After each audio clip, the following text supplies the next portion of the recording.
team of the Richmond Braves, and that means from the Tidewater Tides, Randy Marshall to the hill, 6-6 with an ERA at 2.59. Clint Hurdle, his manager, is with us here in the booth. How about him? Randy's given me a couple enjoyable evenings at the ballpark this year. He's completely shut some people down, as you can see by his minuscule ERA. He's performed real well for us. The thing we got to watch out of Randy is his control of the zone. He has a tendency when he gets that ball up and out over the plate, as a lot of pitchers, he can get smoked. But he keeps it down. He's very, very effective. So Marshall sets up. Let's take a look at how the National League will look defensively.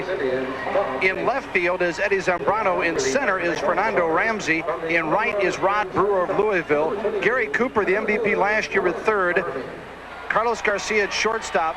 Scarsoni from the Phillies organization at second. Henry Rodriguez out of Albuquerque at first. Behind the plate is Indianapolis Rob Nadel. And on the mound is Randy Marshall.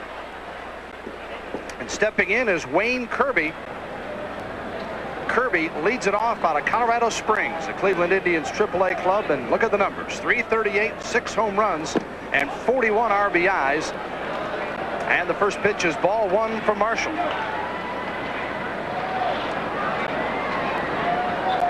Kirby, 28 years old. The umpires for tonight's AAA All-Star game. So we've got 6 with Bob Long and behind the plate. Ryan Gorman at first. At second, John Lipsy. Third baseman, Jerry Meals. Joe Burleson in right field, and Scott Potter on the left field line. Next delivery just misses, and it's 3-0 as Marshall falls behind to start things off here. Just tuned in, this is the opening inning after a long rain delay. We're just underway in the AAA All-Star game. And gets the corner that time for 3-1. You don't like to see a pitcher fall behind a guy with 32 stolen bases, 3-0 to start the ball game. Now, Kirby is a guy who was born not too far from here, Williamsburg, Virginia. Resides in Tab, Virginia, so he's got a lot of family and friends here. Lifts this one to right field. Brewer goes back and makes the grab. He pulled it down the line. Brewer was pulled over in right center, and there's one down. That's got to be a slow track out there, Bill. He made a long run for that. And Brewer, a guy who was known for his play at first base before moving to the outfield this year. Yeah, he's a converted guy. He's done very well. Adequate throwing arm from right field. He's putting up some power numbers. The only thing there, you got a tough outfield to crack in St. Louis right now. A lot of talent out there, and if he's going to play in right, where's Felix Jose going to go? Nowhere. Felix Jose is staying right. That brings up Brett Boone, second baseman. Brett playing for Calgary, Seattle Mariners AAA club. 319 with 10 home runs and 51 RBIs. What kind of eye does he got, Dad? He's got a pretty good eye. What he's down here learning is to lay off of that bad pitch. He tends to get real aggressive. He's real aggressive with the bat, and he has a tendency to chase, and that's what he's in the minor leagues learning to do, is not chase. Came out of USC, set career records there for runs scored and RBIs, and lifts this one to left field, and Zambrano will make the grab, and there's 2 down. 2 up, 2 down as Marshall fought back from a 3-0 count to get a fly ball to Brewer from Kirby, and then Zambrano makes the grab on Brett Boone, 2 down. You know, something strange about Randy, we have a tendency, we'll call him Sid Fernandez, and it's not because he's overweight by any means, but he gets an inordinate amount of fly ball outs during the course of a ball game. And it's not just because the pitches are up in the zone. His stuff is just kind of tricky. He gets under the fastball, like I say, and it gets on him a little bit quicker than they're anticipating, therefore a lot of fly ball outs. Brings up Jim Tatum, the Denver Zephyrs, 334 hitter. Tops in the American Association with 14 homers and 60 RBIs. That's 5th in the league. He fouls the first one off, and it's 0-1. Good example there, Bill, of what Clint's talking about. Anytime you hit in this situation, you're looking dead fastball, and Tatum was, and that ball got in on him. Tatum, last year selected to both the midseason and postseason Texas League All-Star teams, while at El Paso, the AA affiliate of the Brewers.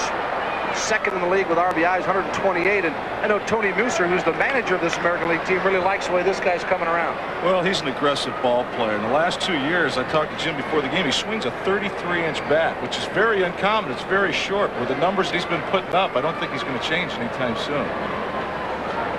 0-2, 2 out, top of first, American League. He punches this one to left. Zambrano's placed perfectly, though, and And it's a 3-up, 3-down inning, all coming on the fly balls.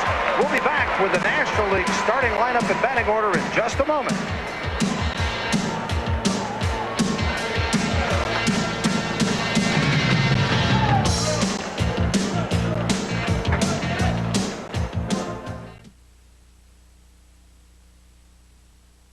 When baseball's insiders want the most complete information on their game, they look to Baseball America, the country's #1 baseball publication. Respected sports writers like ESPN's Peter Gammons give readers the hot stories behind the headlines, the inside stuff you won't find anywhere else. Baseball America covers the major and the minor leagues with team-by-team analysis and insightful forecasts of what to look for down the road. And this is the place to follow the baseball draft, as Baseball America goes inside the minds of the scouts to discover the game's future stars. Subscribe to Baseball America during this special TV offer and get 12 big issues for just $19.95. That's over 25% off the newsstand price. When you order, we'll also send you a collector's edition gym bag and the Baseball America Almanac absolutely free. Just call 1-800-845-2726. Credit cards welcome. 1-800-845-2726. Baseball America. For baseball news you can't get anywhere else.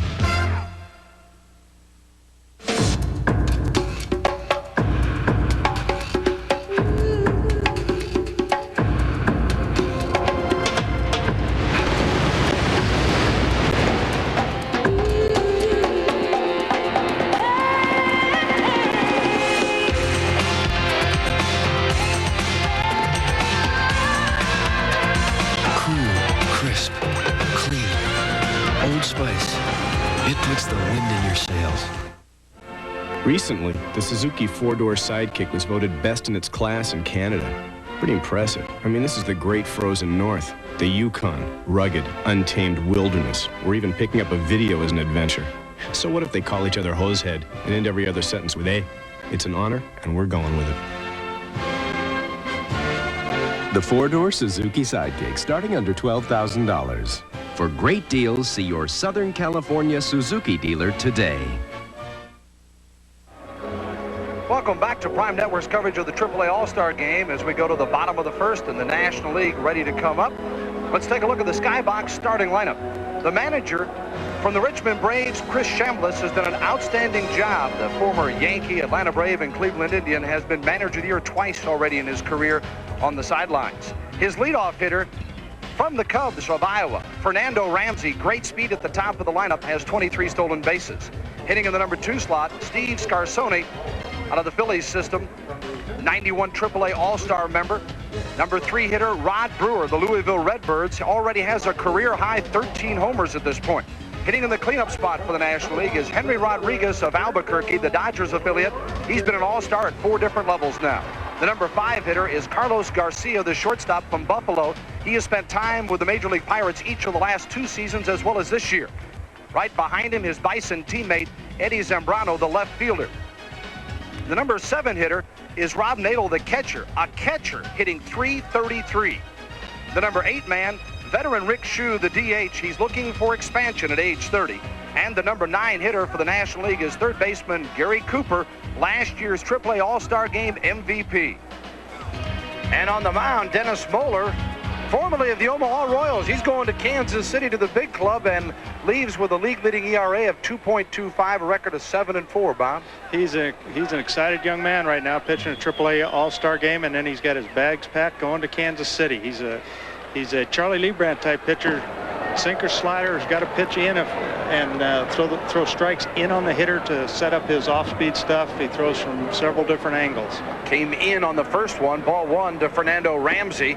And there's strike 1. Now let's take a look at how things set up defensively for the American League. Williams in left, Kirby in center, Salmon in right. Third to first, it is Tatum, Easley, Boone, and Konin. Behind the plate is Sprague, and back on the mound, Moeller gets the foul ball on this one, and it's now 1-2 to Fernando Ramsey. And if you didn't stay with us during the rain delays, you missed a delightful interview with this guy who ran in the Olympics in track for Panama, and back in '84, and said, hey, I'm a baseball player now. Talk baseball with me, and he is excited to be here. A 271 hitter, and the Cubs, an organization, they're looking for some speed, and if this guy can hit consistently, I guess he's going to make a jump to the big league someday, Clint. Well, he's a pretty confident young man. There's no doubt about that. 271 with his kind of speed, though. I think they're still looking for him to prove his contact. As you saw right there, a big swing, the head coming off the ball, just opening up.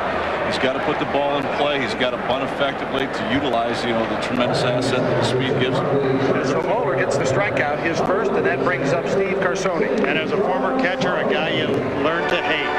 That's right. Keep him off, right? Absolutely. Scarsoni, second baseman, comes to the plate now. Steve, a guy that's been around a while, 280. 8 home runs and 40 RBIs, 26 years old. Plays for Scranton Wilkes-Barre, the Red Barons, the Phillies AAA affiliate.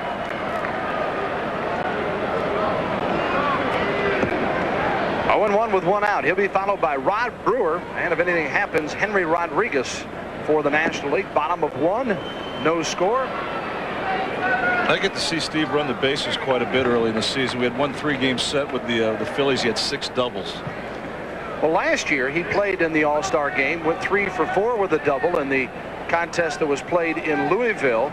The National League won that contest. This is the 5th AAA All-Star game. Whoa. This one way out of the zone by Dennis Moeller. Something, Bill, that the fans may want to watch on a guy like Moeller who changes speeds a lot. Watch the arm speed. That's what makes him so effective and makes him so sneaky fast. Guys that have a quick arm as they come over their shoulder and deliver the ball and can stop it by throwing a changeup. Watch the arm. The arm is going to be a big key. You saw in that high changeup, he kind of slowed everything down, and that arm speed is what does it. Diving play as Tatum can't quite come up with it. Made the stop, but not in time to get the throw. But still great effort by Tatum at third base. And it's a base hit, the first of the night. Scarsoni aboard at first base.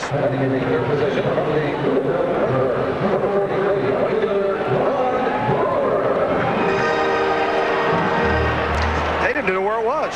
Smothered it. Inside his shirt. That's right. You like to see that effort, though. Right off the bat, a guy getting dirty. Yeah, 65 RBI. And coming up now, Rod Brewer, the right fielder.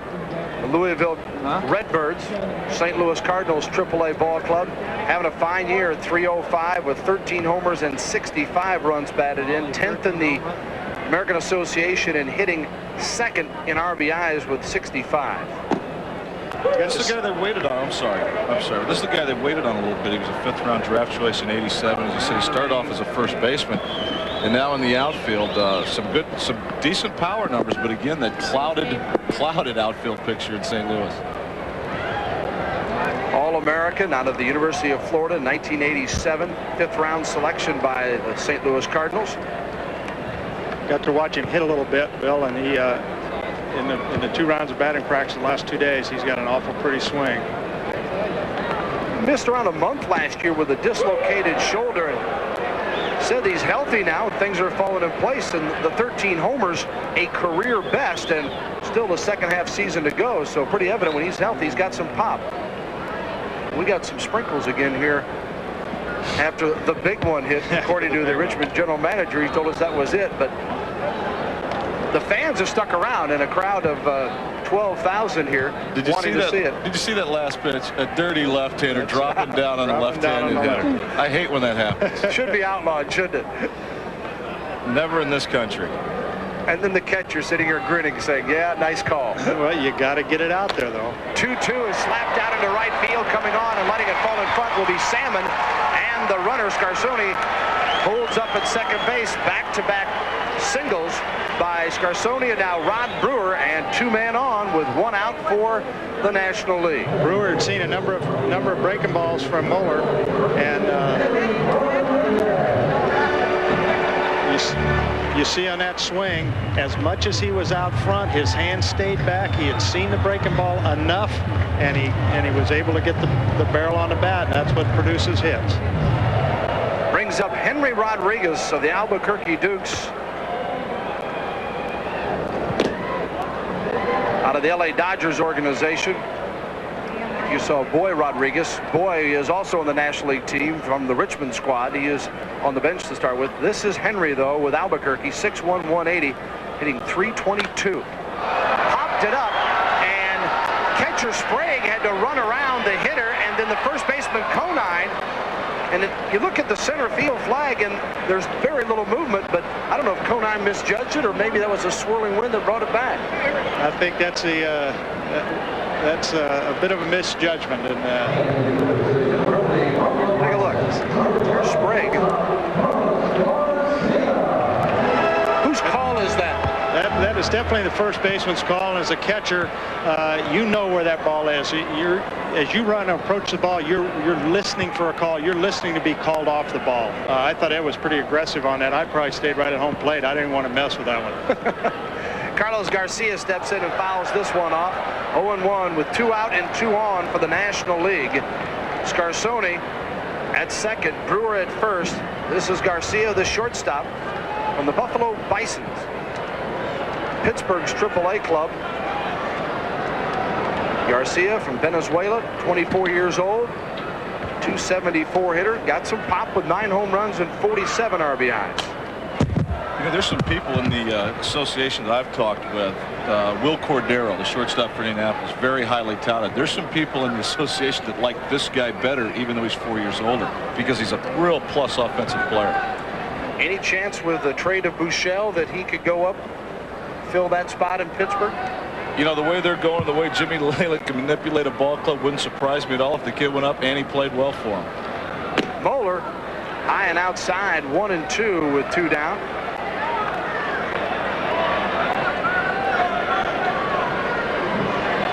Scarsoni at second.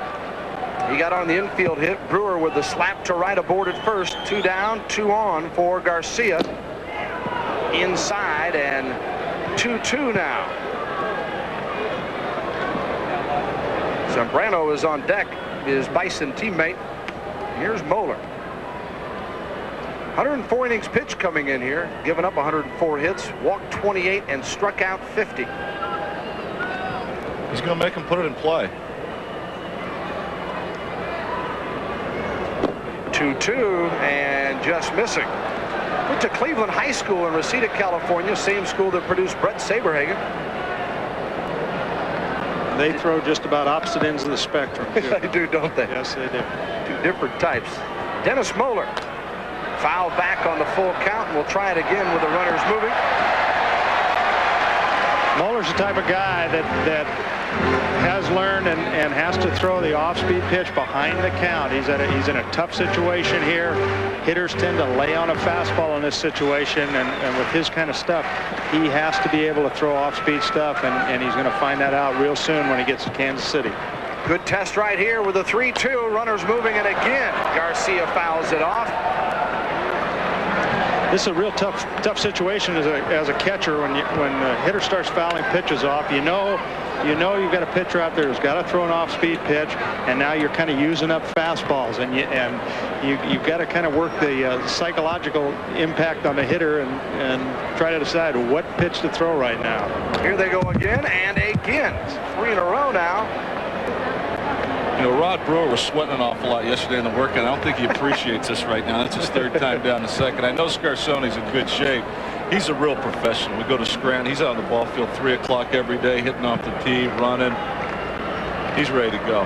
Brewer in the home run hitting contest yesterday that they had here. And this one is outside for ball 4, so the bags are loaded for Eddie Zambrano. And there was an example of 3 fastballs that the hitter went aggressively at Moeller. Moeller knew that 4th time might be a disaster for him. Tried to throw the changeup and threw it high and had a tough release point on letting go of that ball. Zambrano from Buffalo lifts it to center field. Crowd gets excited, but it's in the ballpark and hauled in by Wayne Kirby from Colorado Springs. So the bases loaded, but nothing doing for the National League. We played 1, no runs, 2 hits, no errors. They left 3. We'll be back with a second.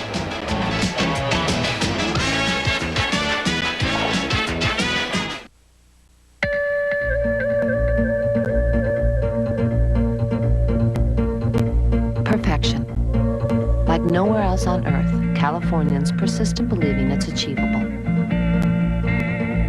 And even though to the outside world we appear lucky just to survive, nowhere else is perfection pursued with such a vengeance. We work on the inside and the outside. At Pacific Bell, we too believe good enough isn't. And we know that what can seem silly is really part of what makes this state better. So when we say we're going to bring you products and services that will improve your life, your business, you can believe us. After all, we're just part of another day in California.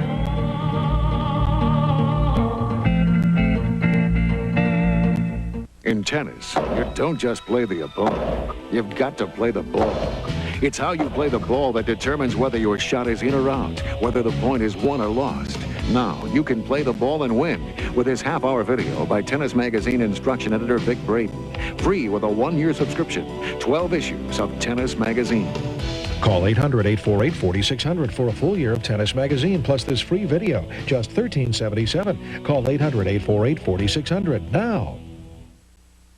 Well, it's borderline tonight. The thing you don't like to see right away is the leadoff walk. 70% of leadoff walk score. So you're talking about point. You got 7/10 of a run out on the bases right now, and now falling behind this guy and the way they can swing it. I'd like to see him sharpen up a little bit. Sprague, the catcher with the Syracuse Chiefs, got away from the catcher, Nadel, and down to second base. In scoring position is Salmon. A good example, Bill, of a new catcher and pitcher working together for the first time. That you're not used to the action of the ball. You can see on the replay right here, he might have been looking for the ball to sink away from the hitter, and Marshall cut the ball on him. That is, he ran it in on the right-hand hitter, and that's something that you learn as a pitcher-catcher combination. And when you just work shortly, you don't pick those things up. Well, Nadel in the running for the American Association batting title, and word is he needs to work on his defense. He's got the stick. But there, you do have to understand again what you're saying, that you've got to get together with that pitcher. It's not easy. Well, sometimes you don't know. The more you work with a pitcher, you learn what he's going to try to do in a certain situation. Sprague takes the pitch and slaps it in left field for a base hit. We may have a play at the plate. No, they're going to hold him up at third base as Brewer takes the cutoff throw. Down there coaching at third base, Rick Down, the manager from Columbus. Over at first base, you see Keith Bodie from Calgary as he congratulates Sprague on the base hit. Well, you can't see it real clear here, Bill. I really thought Marshall, he changed speeds a little bit on that pitch, and to me really slowed up his arm, and consequently Sprague wasn't fooled by the pitch at all. Recognized that it was a slower pitch right away, and put the wood on. Marshall gives up his first hit of the night, brings up Jeff Konin, the first baseman, with runners at the corners and nobody out. First two aboard here for the AL. Konin of the Omaha Royals. And we had a chance with Bruce Beck to visit with him during the rain delay and talked about he's healthy, and he is hitting the long ball this year with 18 homers, second in the American Association. We've got Smith warming up in the bullpen for the National League right now. Pete Smith of Richmond. Randy, one of the reasons he's had success this year has been able to stay out of the big inning. And this is a perfect example right here. You know, if you give up one run here, it's a plus inning for you. He needs a big out. He needs a pop fly. He needs a ground ball for a double play or a strikeout and eliminate the big bang thing that might happen to him. If you double here, then a walk and another base hit, then you're in a mess. Konin, a .311 hitter, 6th in the American Association. Got a 2-0 count here. Stays away from ball 3.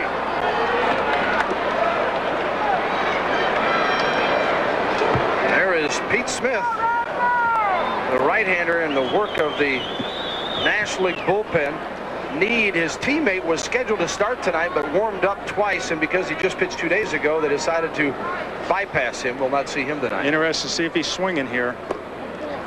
All-Star competition, let him go or not? I think he might have been swinging there. If you're sitting on a fastball, if he gets it, he can put this game out of reach real quick with one swing of the bat, even though, you've got to trust the hitter to recognize that if you do let him swing, he's going to get a good pitch to swing at. Well, we saw that last night in the American League in San Diego in the Major League All-Star game, jumping on him early, and Tom Kelly called it in the locker room before the ball game against Glavin. He sure did. There's nothing like getting a 3-run lead right away. There's a lot of things you can do as an offensive team. Rain continues to fall, and Konin on board, the bases loaded. It brings up Gerald Williams, a left fielder from Columbus. This is a situation Chris and I have both been in this year. Bases loaded with Gerald Williams at the plate. And this is not a comfortable situation to be in right now. Well, Marshall struggling with his control, just dropped a little breaking ball in on him first pitch, so at least he's got confidence in it. Williams, second in the league with RBIs of 50, 266 hitter, and 1-1. Gerald's the most exciting player in the International League for me.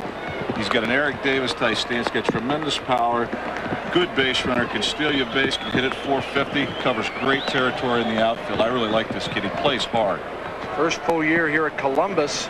Last year split between AA Albany and Columbus. Grounds this one to third. Nice play by Cooper. The relay not in time. And a run scores as Salmon comes aboard on the fielder's choice by Williams, but he motors. That was an outstanding defensive play. That was a fine play by Cooper. Tough to beat that speed, though, Bill.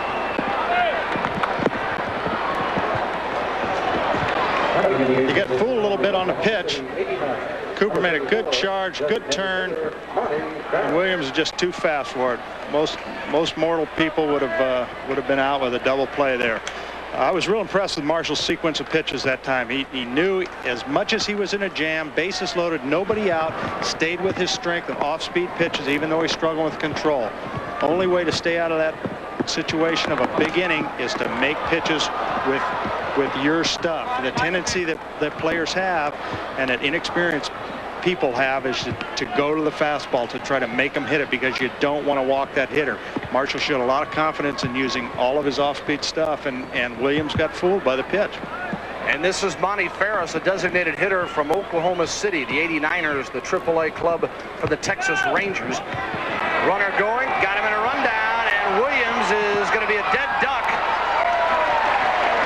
as they sniff that one out, and there's 2 down, and Marshall is just an out away from getting out of what could have been a big inning. Well, we get out of this inning right now. If Rene get out, we'll call him Houdini. But this is something he's been able to do throughout the course of the season. I'll tell you, that was a terrific throw by Nato. A real quick release and an accurate throw to second. Williams thinking maybe he can get the guy home here at least. Is that why he stops? I think he just got a terrible jump. He probably had run on his mind, and Marshall has a good move to first and was quick to the plate. A big key. He's quick to the plate. He knew he didn't get a good jump and tried to stop to get back. Sprague's at third as Ferris lifts it high, but not deep enough. And in left field, Zambrano will make the play. And just 1 run in, it could have been worse for Marshall.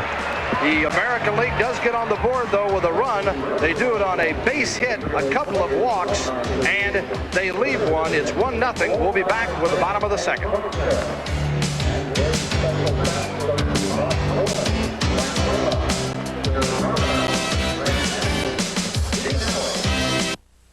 Excuse me, do you know what stock options are? I wish I did. The information you know you should know is in the Wall Street Journal's video guide to money and markets. This exclusive 30-minute video is free. When you call for 13 weeks of the journal for just $37, that's over 20% off the newsstand price. Call toll-free 800-335-300 for 13 weeks of the Wall Street Journal and your free video on money and markets. That's 800-233-5300. What can you find in Prime Tickets Press Box? You'll find Larry Burnett and Alan Nassingale delivering the most comprehensive sports coverage available with scores, highlights, features, and more. You'll find Brandy Hall covering live sporting events and interviewing the stars of the game. And you'll find Glenn Walker discussing the hottest topics with the biggest names in sports. Prime Tickets Press Box. All the sports you need all season long. Don't miss Press Box. Tonight at 10. Some of my best memories are of times at the beach.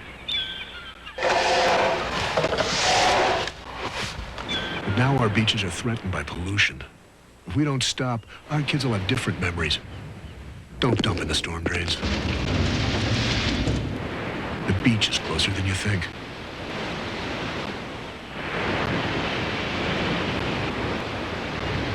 To help, call 1-800-HEAL-BAY. We go to the bottom of the second in our AAA All-Star game. Rain just about trying to quit. Light sprinkle here, but nothing like the big delays we had earlier. And out on the mound, a new pitcher for the American League as Bob Wickman comes to the hill.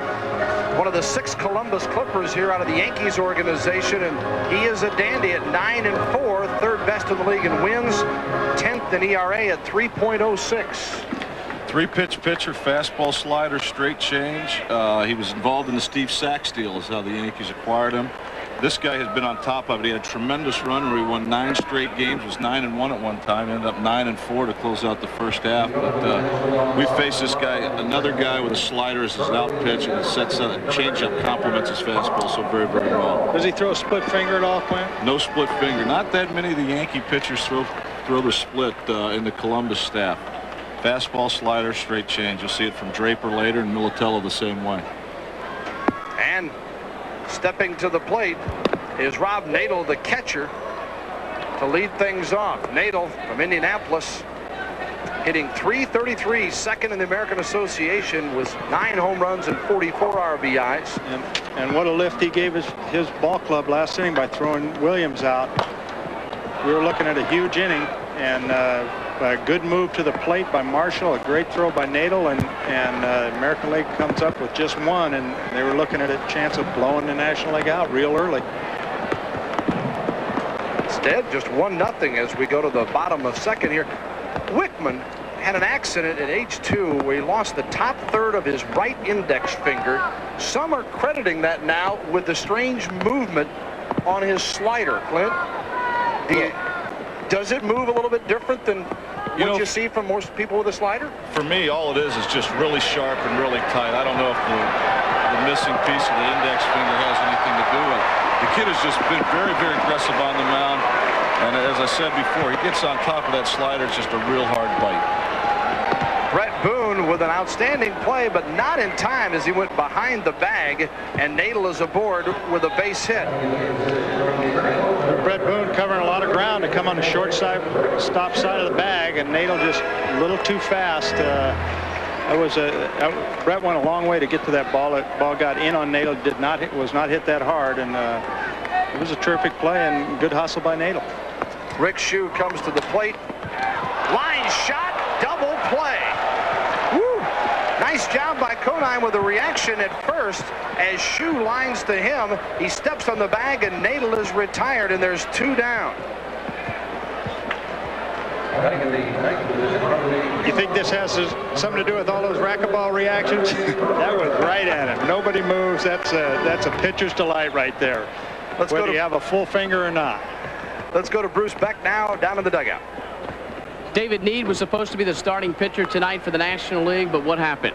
Well, it looks like that old Mother Nature got me again, and I got warmed twice down there. I pitched 110 pitches 2 days ago, and they don't want to take a chance on sending me out there for that 3rd try down there. And I guess I'll be just cheering the team on from over here for a little while. Atlanta Braves organization, you've got Glavine and Avery and Smoltz and lots of talent. How are you going to break in? I don't know. All I can do is go out here and pitch every 5th day, and get my learning in down here, and just hopefully I'll get a break, and something good will happen. Quickly, what's that fastball?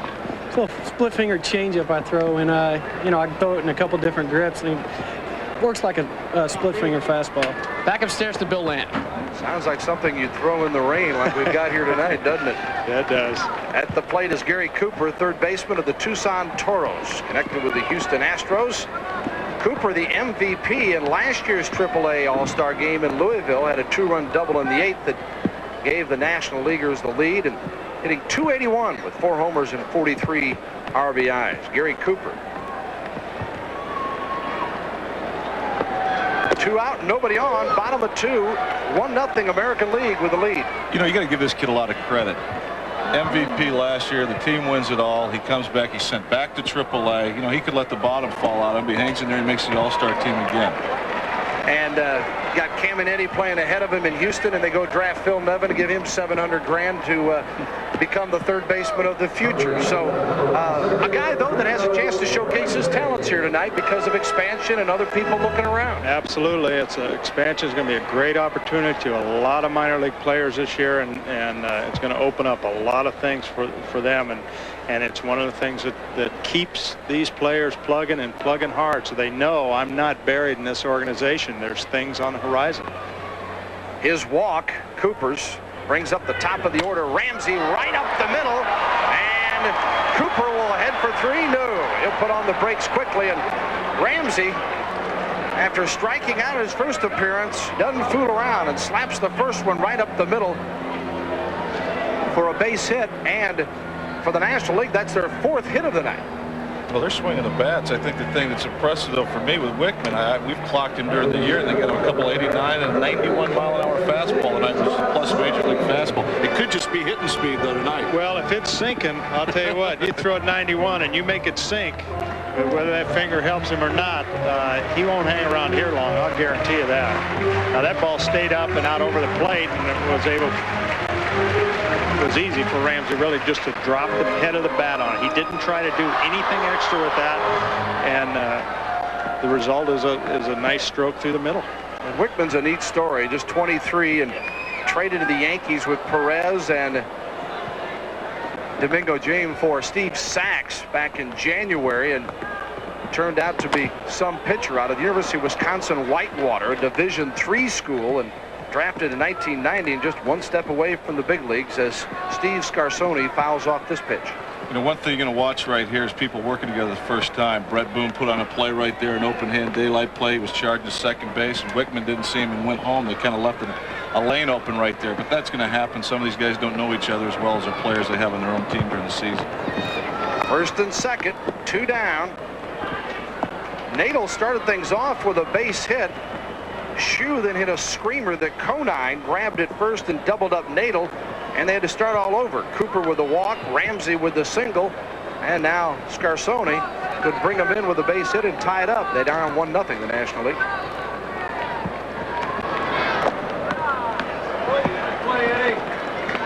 Two and 1.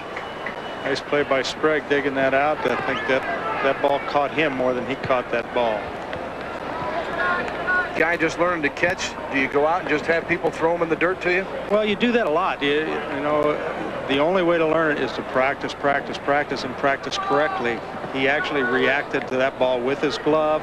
Tough pitch, but you would like to have seen him drop to that ball and get in a blocking position. If that ball takes a funny hop and you don't happen to glove it with good hands, you're chasing it back here to the backstop. So you want to get in the habit of dropping to your knees. You'll see here that that's that slider we're talking about right there. 2-1 down in the count. That's a tight little nasty slider. Stevie came off of it a little bit. It's a whole different count now, 2-2 rather than 3-1, because Scarsoni is a good cripple shooter. What I mean by that is when he's up in the count in an offensive count, 2-0, 3-1, he's very effective. And that's the higher you get up, the more you'll see that little breaking ball behind the count, 2-1. Kind of a fastball hitting situation, and the pitcher throws it nasty little slider, and that's what happens going marching to the big leagues. And Scarsoni can't catch up with that one as it goes in the dirt and makes the final out of the inning. So the strikeout for Wickham, and they get out of the jam again as the National League gets a couple of base hits, but they leave 2 and they trail 1-0 after 2.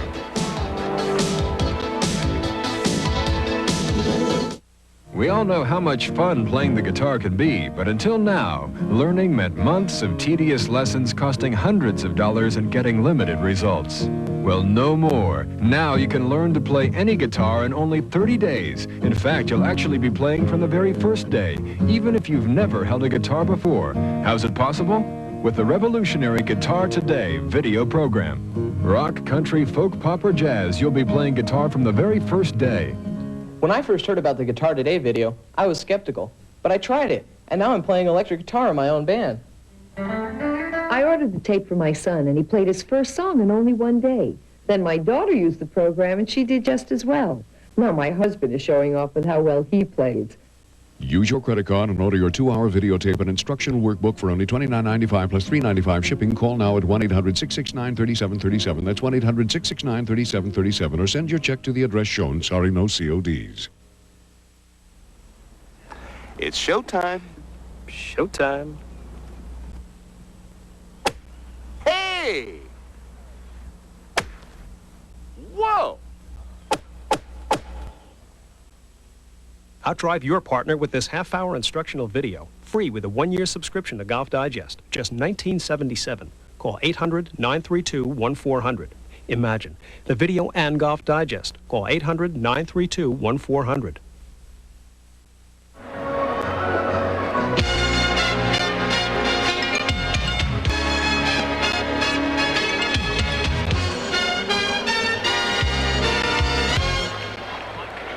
Welcome back to Prime Network, coast to coast tonight with the AAA All-Star Game. The American and the National going at it here in Richmond, Virginia, the Diamond. 1-0 American as we go to the top of the third. I'm Bill Land along with Bob Boone and Clint Hurdle. Bruce Beck with you this evening. And another pitcher coming in for the National League, Randy Marshall with the first two. And Pete Smith gets the call here in the third inning. Smith with the Richmond Braves, Atlanta's AAA club, 7-2, a league-leading ERA of 1.92, tops in the International League. And if you caught the pregame comments that were hours ago after the rain delays, Clint was pretty high on this fella, Pete Smith. Don't worry. I forgot what I said. And in to face him is Easley, Damian Easley, the shortstop. I didn't forget what you said talking about that slider, Clint, because I've been anxious to see this. I want to see somebody that throws that nasty slider.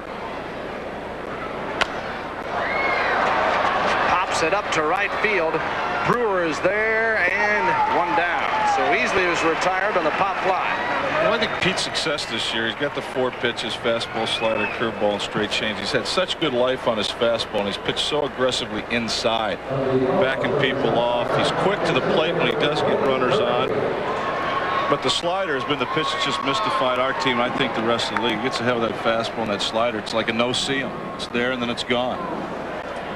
He was acquired by the Braves along with Ozzie Virgil from the Phillies in exchange for Steve Bedrosian and Milt Thompson back in December of '85. There's a real good changeup.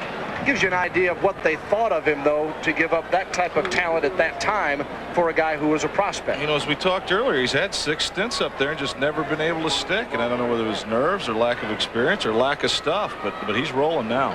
Kirby, a fly-out victim in the first at the plate now with a 1-1 count and 1 out rather here in the third.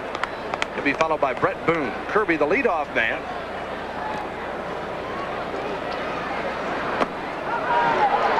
He's done a great job leading off for the Sky Sox this year. You notice he's right on top of the plate, has a good eye, even though he chased that ball in the dirt right there, but he's on top of the plate. Gets fooled here, really looking for something. You can see his front foot is right on the chalk of the batter's box in the inside corner. .294 last year at Colorado Springs and spent some brief time with the Indians. There's the speed, and they get him. Not by much, though. He slipped coming out of the box, and that's all it took. They say it's a game of inches, and that's where it is. You're kidding me. Henry Rodriguez made the play at first. Let's watch this again. There's a difference between a hit and an out right there. If Henry touches him right here, he doesn't touch a whole lot of him with the ball. I don't think Kirby felt a whole lot of it. Whoa. I don't know. A little matador tag there, and Rodriguez never let on, though, did he? How come Rodriguez wasn't smiling? We saw Kirby smiling. I think Rodriguez was trying to cover that up. 2 out, nobody on. Brett Boone to go against Pete Smith here.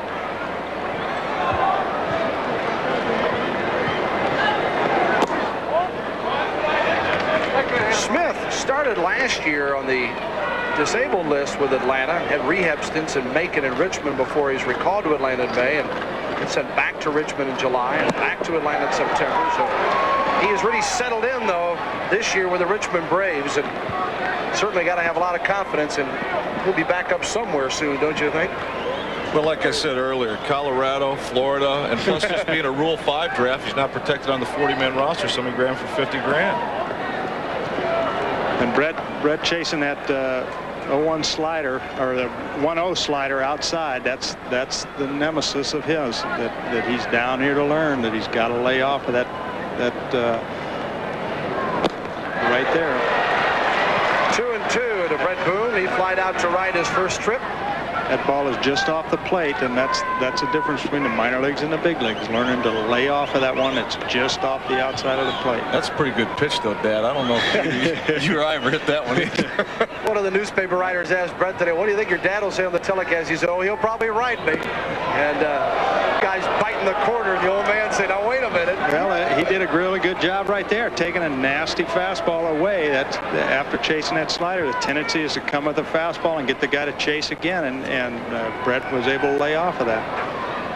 3-2, and strike 3. That's quality stuff right there. That right there is quality pitch. Those are 3 where you just tip your hat to the pitcher and say, you got the better of me there, because you're not going to do much with that. Pete Smith was impressive as he gets Boone on a 1-2-3 inning. The Nationals coming to the plate, trailing 1-0. This is the end of how you think about dandruff shampoo, of Head & Shoulders as you now know it. Now it's better. Because new Head & Shoulders gets to 10 times more of the places dandruff starts to help prevent flakes. Hey, would you try this with your ordinary shampoo? I think not. No other shampoo has this formula. New Head & Shoulders. This could be the end of flakes. Period. Just because you go all out doesn't mean you gotta stink. Not if you're wearing this. And here comes your chance to prove it. And you will, because Old Spice works. Man, does it work. Fights wetness, kills bacteria. Proof? Hey, hotshot. You're looking at her. Old Spice antiperspirant for great odor protection. You demand proof, not promises. It's the best of NHRA Sportsman Drag Racing. The Autolite Sportsman Challenge goes north of the border to Montreal for the Grand National Molson Challenge. This weekend on Prime. International billiard experts call the shots in a heated competition that will crown a global champion, World Team Billiards, where the best take center stage. Sunday night on Prime. Showers again in Richmond. Play continues, though. American leads 1-0 as we go to the bottom of the third. Let's go down to the dugout and Bruce Beck. Thank you very much. Bernie Williams, Columbus Clippers. Last year, 85 games with the Yankees, batted .238. This year, an all-star in Columbus and batting .316. How the improvement offensively? I think I did a lot of work in spring training. I think most of the coaches over there helped me a lot with my left and right-handed swing, and I think I got the improvement up to that. Bernie's occupation, obviously baseball, but his avocation is making music. Let's take a listen.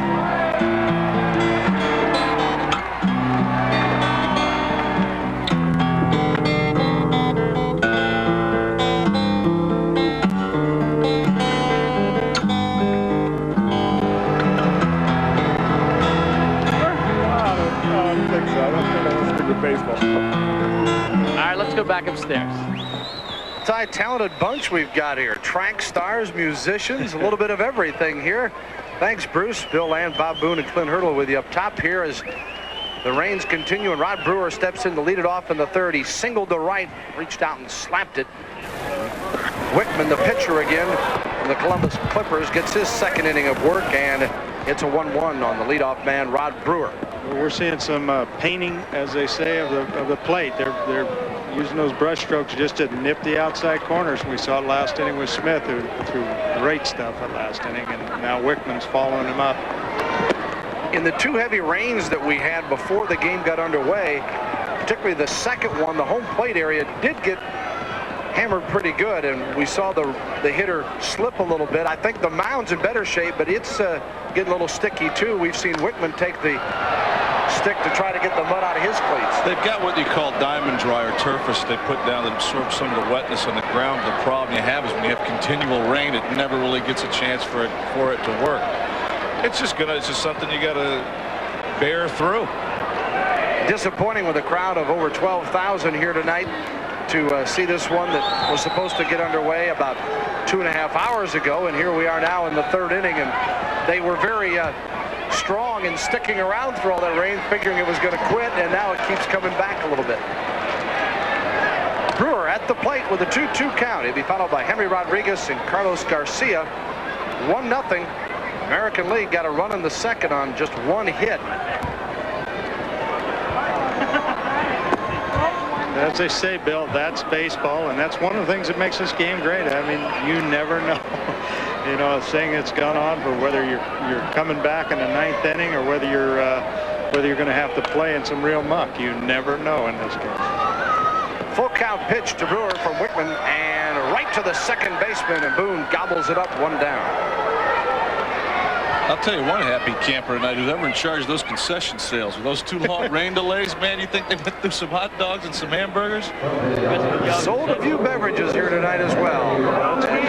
They've done an outstanding job here in the city of Richmond in putting on this event. And they had an old-timers clinic yesterday with all the kids out here and the home run contest. And the field was in great shape to start with. They had the USA Olympic team taking on Korea earlier in the week, so it was a nice string of events and all kinds of things for the players to do. Bruce Baldwin, his staff here, the general manager for Richmond, are A1. They really make you comfortable when you come in. Rodriguez sounded good, but not much. Center field, and it's taken out there by Kirby, and there's 2 down. They just treat you like it's the big leagues. As you can see, this is a beautiful facility. They've got all the amenities inside. And again, I can't say enough for Bruce and his staff. The ground crew was outstanding tonight for us to even be where we're at right now. That was a nice changeup that Wickman just threw Rodriguez and fooled him a little bit. He hit it on the end of the bat. Had a pretty good swing, but was out front, hit it on the end, and the ball just didn't go anywhere. Wickman's mixing his pitches very, very nicely right now with the slider and the changeup. He's just spotting his fastball around the zone and not really letting anybody get a good whack at that fastball, and that's what good pitching is all about.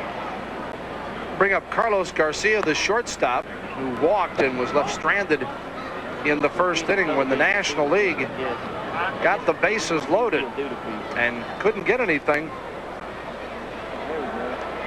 against Moeller, the starter. Wickman, the second pitcher on here. There's the breaking ball again, Bill, behind the count.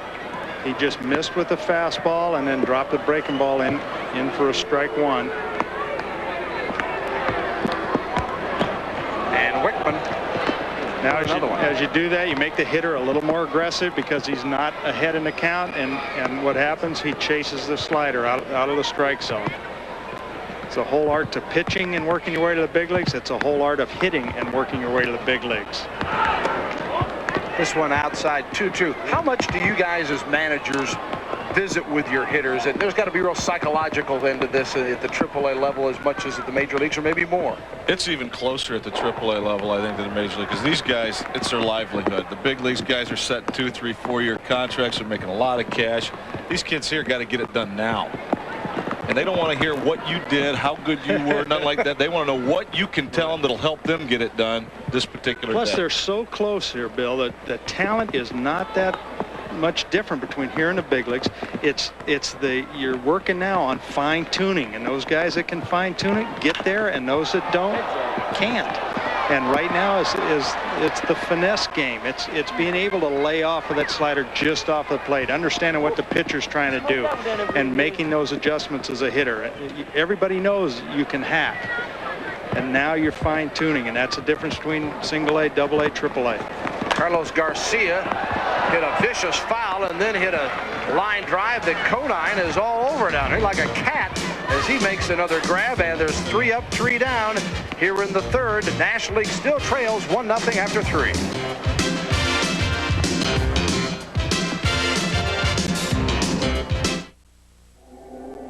Just because you go all out doesn't mean you got to stink. Not if you're wearing this.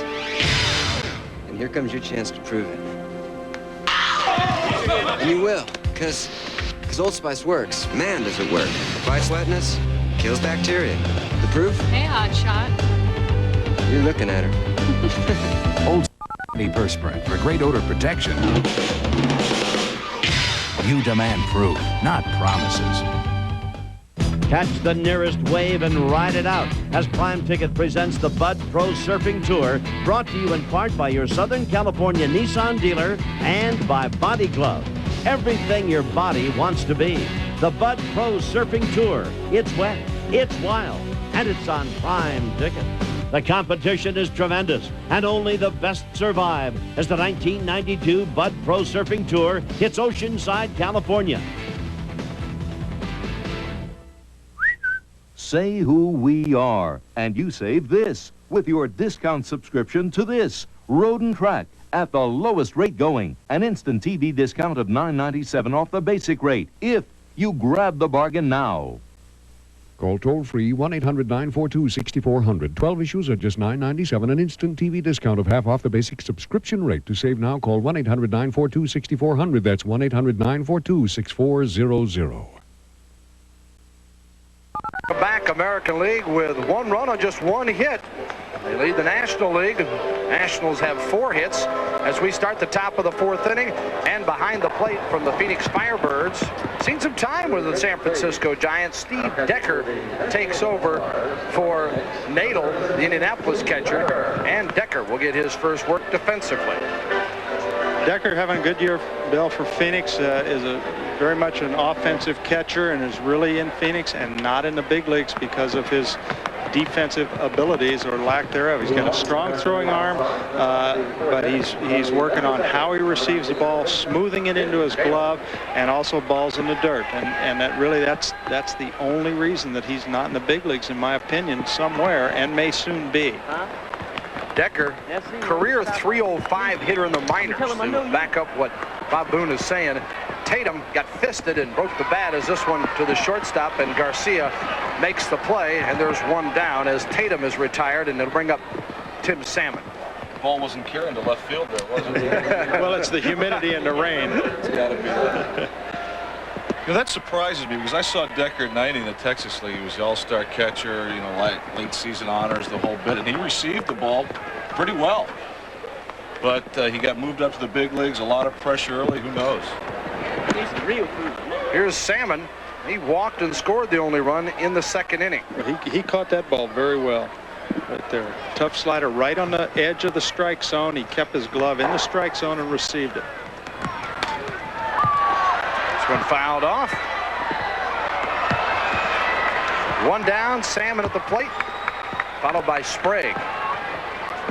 Pete Smith threw a pretty good game earlier this year, didn't he, Bill? A little 7-inning perfect game contest back on May 3rd, and boy, he has been impressive. I mean, every hitter, he's done something to at least make him look bad on a swing or a strikeout or whatever, breaking bats. There's been something with every guy that he's done. You kind of go, ooh. Well, when you have terrific stuff and you put it on the edges of the strike zone, you become a good pitcher. Enough said. Salmon taps this one to the 3rd baseman. Cooper got him. Oh, mama, what a play by Cooper. Terrific play. He's made 2 sensational plays. He came a long way that time to throw out Tim Salmon.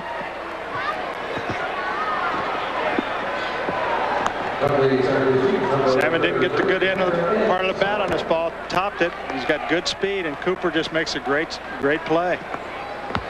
The thing you've always got to remember when you're throwing on the run like that is to throw from the side, too. You don't want to even attempt to try and get your arm up over the top. You say nothing about a good stretch by Rodriguez, too, to go get that ball. Brings up the catcher, Sprague. Ed singled to left back in the 2nd inning. Eddie won't get cheated while he's up there. No. Well, you might as well go hacking against Smith. Eddie hit a ball in Tidewater this year. Had a stewardess on it, a movie, a meal. He's got some power. And he's seen some time in the big leagues, and with an organization that might have as good an everyday lineup, I guess, as about anybody, the Toronto Blue Jays. I'll tell you, in a lot of ways, that can be a blessing to him, because it's going to give him the opportunity to really fine-tune what he has to do, and that's learn how to catch. I spent quite a bit of time talking with him yesterday just because of our backgrounds at Stanford, and I've known of him for quite a while, and was telling him that old catcher, my manager in AAA, Andy Semenuk, when I was learning how to catch, said you've got to catch 200 to 250 games behind the plate before you really know what you're doing. And really, by being blockaded with Toronto, that's going to give him an opportunity to do that. It's not going to rush him up there where he's forced into something where he hasn't acquired all the skills. Smith, after retiring the first 5 hitters that he faced, walks a man as Sprague goes aboard. As Sprague caught, or actually played 132 games at third base in 1990, so he is really young as far as catching goes. It really takes time. You know, you can give all the lessons you want, but then you got to do it. Here's Jeff Konin, the first baseman, who's made a couple of nice plays defensively. He had a walk in the 2nd inning. I saw Jeff play back in 1988 with Sean Barry when they were in Baseball City. These guys put on some power displays at our park in Port St. Lucie a couple of times. I think the big thing that the Royals got to be happy about with Jeff, the injuries he's had the past years, he's played in 90 out of 92 ball games for their club this year. So, you know, he's been solid for them, been healthy. Last year, just 51 games in Omaha with all the injuries, and responded with the 18 homers and 61 RBIs. Well, he was called up to Kansas City my last year in Kansas City. He did a good job for us, got a little playing time. I'll tell you, he's a tough kid, a bright kid, and a hard-nosed player, much in the mold of George Brett and the Kansas City Royals of what they've done over the years. He's their kind of guy. You know, what are they going to do? Brett's a DH now. Joyner just signed to a multi-year deal. I mean, he's going to have to DH. He's going to push somebody out of there somewhere. You guys both played with Brett. Will he come back to get 3,000 hits if he doesn't do it this year? I think you got to do it for all his friends, because my stories about him will be that much better. Well, I really believe that it's all going to depend how George can play. If George can play, he's going to play. If he feels that he can still compete at major league level, and he's certainly doing it this year after a real tough start, he's going to come back. There's no doubt in my mind. But it's going to be all on whether George wants to or not. Here's the 1-2, 2-out delivery, and outside for 2-2 to Konin. And all of a sudden, Smith is starting to miss those corners, and it's something that as a manager, you talk to your players. A guy's out there just dealing, you keep talking to him and pressing him. Stay close to this guy, boys. He may get tired, even though he's sticking it to us. He may get tired, and keep grinding on him. And got the strikeout here just the way he ended the 3rd inning, his 2nd strikeout of the night. And Smith has been impressive in his 2 innings of work. The National League trails 1-0 as they come to the plate in the bottom of the 4th inning. You're watching Prime Network. If you've been away from American cars and trucks for a while, listen to these reviews. Chevy Blazer got 4-Wheeler of the Year. Here's one on Pontiac. This is what I like here. Import Fighter. GM's 15 all-new cars and trucks today compare proudly with any in the world. Looks like old 88 did it again. The new breed of American sedan. So go see what the people of General Motors have built for you. GM, putting quality on the road. When baseball's insiders want the most complete information on their game, they look to Baseball America, the country's #1 baseball publication. Respected sports writers like ESPN's Peter Gammons give readers the hot stories behind the headlines, the inside stuff you won't find anywhere else. Baseball America covers the major and the minor leagues with team-by-team analysis and insightful forecasts of what to look for down the road. And this is the place to follow the baseball draft, as Baseball America goes inside the minds of the scouts to discover the game's future stars. Subscribe to Baseball America during this special TV offer and get 12 big issues for just $19.95. That's over 25% off the newsstand price. When you order, we'll also send you a collector's edition gym bag and the Baseball America Almanac absolutely free. Just call 1-800-845-2726. Credit cards welcome. 1-800-845-2726. Baseball America, for baseball news you can't get anywhere else. To the bottom of the 4th in the AAA All-Star game here in Richmond, Virginia at the Diamond, the home of the Richmond Braves. Bill Land, Bob Boone, and Clint Hurdle with you. Guys who certainly understand how tough it is to manage at any level, but particularly in the minor leagues. And here's a guy who's done an outstanding job. Tony Muser, the American League manager, second year with the Denver Zephyrs. Last year they won it all, the American Association title. 13th year of the Brewers organization. Got some ties to him, Bob. Well, my dad signed him. Tony was in San Diego, where I grew up. My dad signed him to a Boston Red Sox contract many moons ago. Tony and I are very good friends. My first year, my only year in AAA in 1972, he was playing first base, and he's the only guy I ever got in a fight with. He was my first fight. I got picked off. I got in a rundown, tried to slam into him to dislodge the ball, and here we go. And we started a full-blown brawl. So we can laugh about it now. So much for friends. And on the mound, a new pitcher as Rod Bolton of the Vancouver Canadiens, Chicago White Sox AAA club, 7-7. ERA at 2.53. That is second in the Pacific Coast League. Take a look at some of the other numbers there. The 75 strikeouts, 40 walks, 128 innings. Brings up the question, though, Bob and Clint, you'll certainly have a comment on this. Pacific Coast League always gets bashed for the bad pitching numbers, great hitting numbers because of high altitude, dry air, and all of that business. Is that accurate? The guy with the ERA at 2.53 is outstanding at any level and in any height. That's accurate. Differences are in Vancouver, it's very much of a normal ballpark. Tough to hit the ball out of left field. Tacoma is the same way. They're probably the two legit parks in our league. But this guy pitches for Vancouver. That certainly helps. But the stuff he's got certainly helps. He's got an over-the-top fastball that sinks, and he throws a couple of different types of breaking ball and a changeup. Here's Zambrano, who flied out his first trip to lead things off in the fourth. You know, I talked to a couple managers that Billy Evers, for one, that managed in the Texas League, now is out in the PCL, from a pitcher's league to a hitter's league. He says anybody with an ERA under 4 in the PCL can pitch. You know, Bobby, the thing you mentioned about Vancouver is funny, is that their staff leads the entire AAAs in team ERA.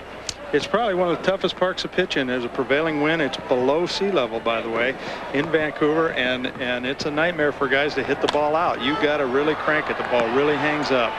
Zambrano, a high pop fly, and second baseman Brett Boone makes the play. And there's one down here in the fourth for the National Leaguers as they trail 1-0. But there's a little more to that, Clint, in that they have some quality pitchers. And those numbers are not phony numbers. These guys are legitimate quality minor league pitchers, soon to be big league pitchers. This kid will pitch in the big leagues. Makes his home in Chattanooga, Tennessee. 23-year-old Rod Bolton. And first pitch to Decker, who replaced Rob Nadel.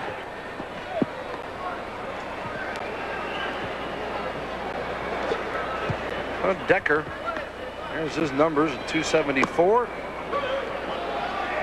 You've seen him this year, Bob. He still showed the ability to drive the ball right center field, right field. He was a good hit and run guy for Billy. He's driven the ball extremely well against us. Anything up out over the plate, he have just jumped all over and squared the ball every time against us and hit the ball straight away.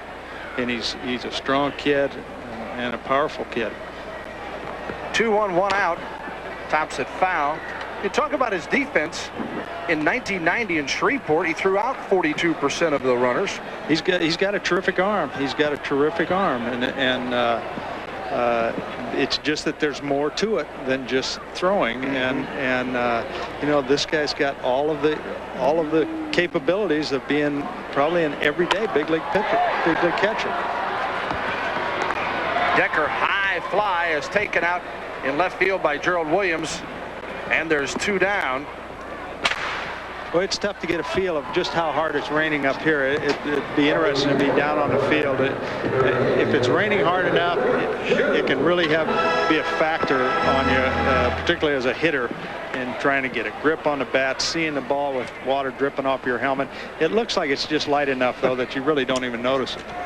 Here's Rick Shue, the DH, to step in with 2 down. And we are in the 4th inning here in Richmond, Virginia. Glad to have you with us here on Prime Network, coast to coast. And I'd like to thank all of our affiliates who have been patient to stay with us through the rain delays that we have had to take care of tonight. And you take a look at some of the empty seats. They were all sold when this one was scheduled to start. And that's almost 3 hours ago. And we hopefully will have a chance to continue on here. As Bob said, I don't think it's anything real bothersome at this point, as long as it doesn't turn into a heavy downpour. Shue grounds it to third. Tatum makes the play, and it's a 3-up, 3-down inning for Rod Bolton. He was impressive, and the National League continues to put up zeros on the board. They trail 1-0.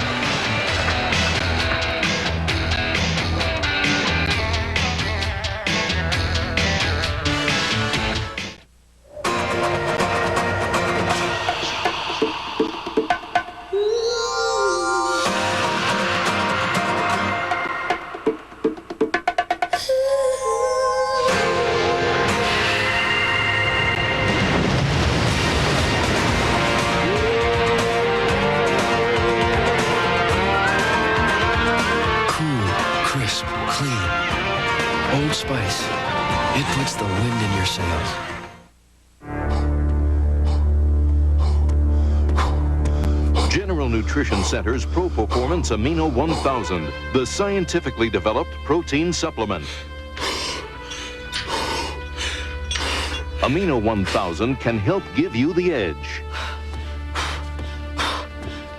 The Amino 1000 gel capsule, designed for fast absorption. Amino 1000, exclusively at GNC, the authority in sports nutrition.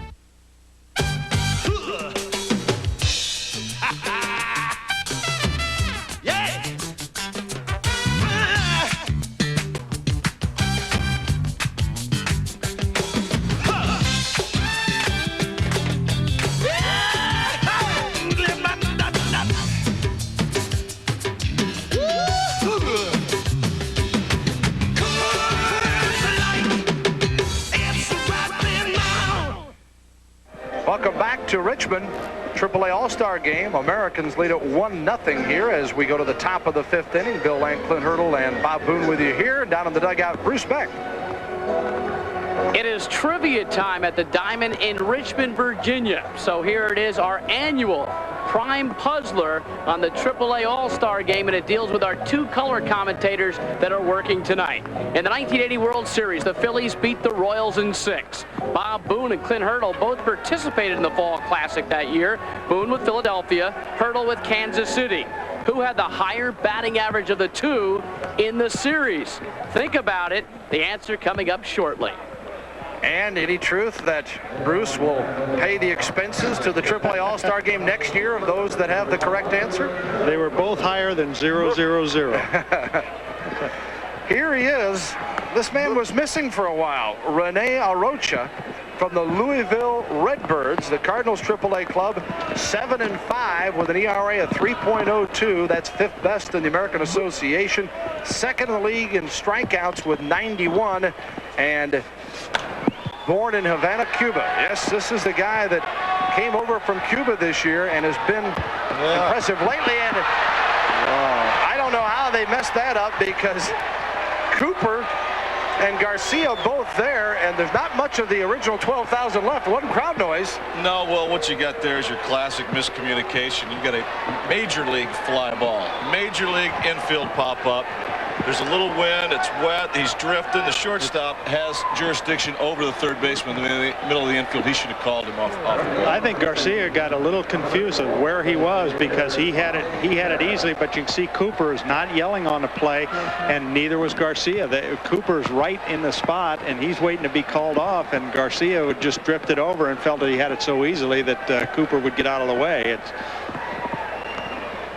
So Gerald Williams aboard on the air and in scoring position, so he hustled.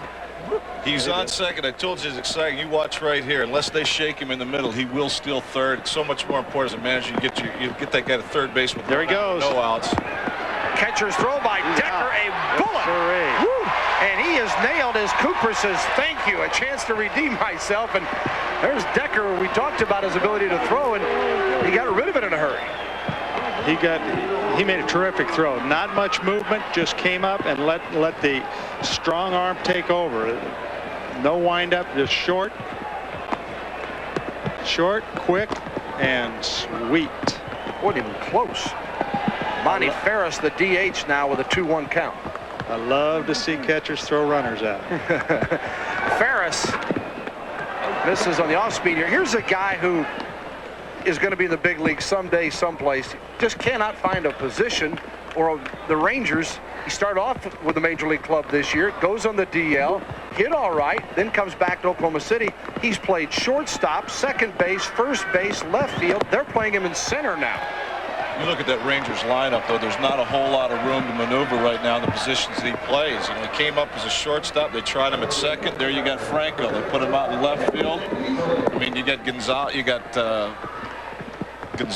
you got Reimer, and I'm trying to think the other guy at first base now, Palmeiro. Every position he's played, he's backing up about 14 millionaires is what he does. This one straight away center and running on. He slips and falls. Ramsey cannot hang on. Good example of tough turf right there. Look at Ramsey right there. Wow, he is not excited about falling down here in the fifth inning. He's got half of the game to go. Those underwear get sticky. And Damian Easley is aboard. And there again, if Williams, you can see him slipping right there. Nice slide, though. It's good he's not colorblind. That ball stayed in the white paint. He can still be running around the bases. Now, Easley can go here. It's a base hit for Easley. And there's two down. Now, the question is, had Williams stayed put at second, does he score on that with only one out? That's a tough break right there. That's an in-between ball. He's got to read, probably come halfway. He would be halfway. Yeah, he would have ended up at third. He would not have scored, I don't think, although it depends how exciting he wanted to be. There goes Easley. And Decker's throw, not in time, and Easley's in scoring position with two out with a stolen base. Okay, that's a huge play. The Williams getting thrown out of third base is a huge play. Here we're looking at Easley. Good jump. Decker had a little wind up, but he really stole that on a pitcher. That was Arocha comes with a 1-1 2-out pitch. Arocha's a guy, Sports Illustrated mentioned him this week about that the Cardinals had not soured, but he wasn't quite what they thought he'd be, and that now he's a happy camper and he's picked up 4 or 5 miles an hour in his fastball. Well, the reason being, I would think, is, you know, he was under a lot of stress and duress when he defected. I mean, he was in hiding for a few days. Then he goes through this 18 tryout camps, and he probably did lose a little bit off his fastball. We weren't sure he was going to show here, but he got here in time today to play, and he gets him out of the inning in the fifth. No runs, 1 hit, 1 error, 1 man left. It's still 1-0.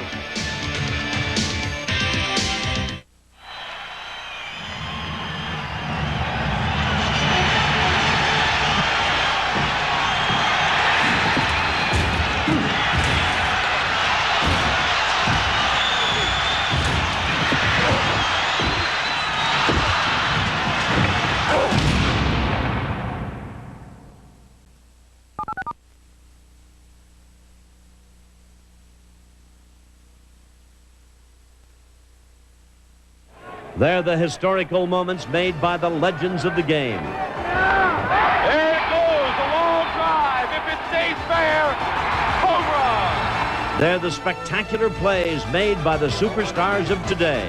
2-0 pitch. Fly ball, right field. Garcia is back. Number 6 for Nolan Ryan. They're baseball's greatest game.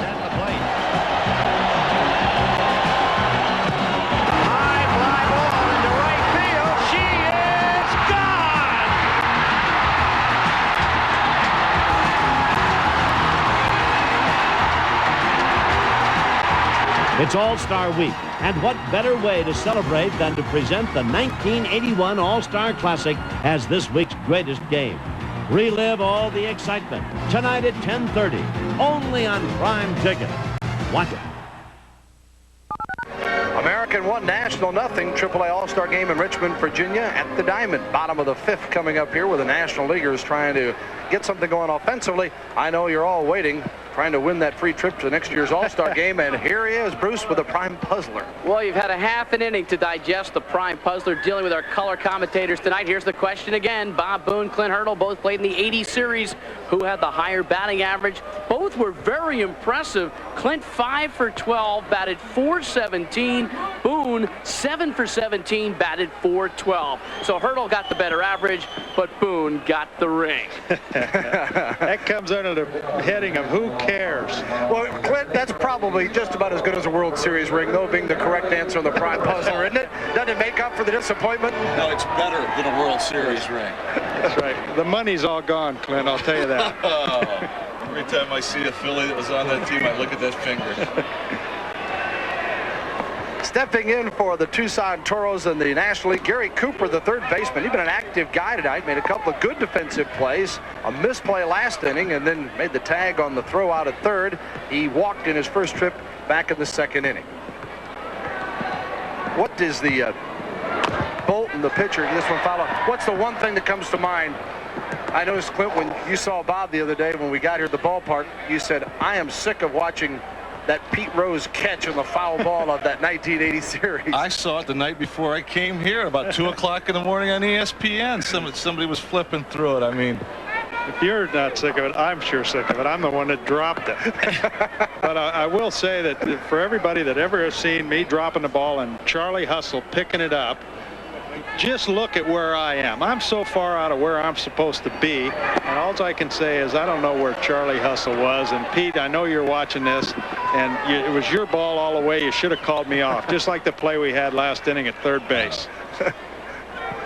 Remember back, the Royals and the Phillies in the World Series. 3-2 count here on the leadoff man for the inning, Gary Cooper. He's the number 9 hitter. Hard shot. Boone is there to make the play. Tosses to Konin, and there's one down here in the fifth. That's big. You know, we talked about with Marshall. Leadoff walk, scored the inning he pitched in the second. There you go, 3-2 count on the leadoff batter. You throw a strike, you get him to put the ball in play.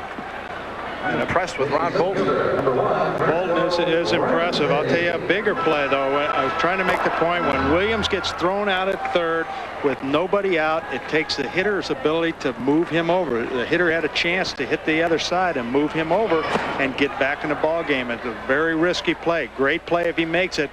Terribly risky. Takes you out of the inning if you're thrown out.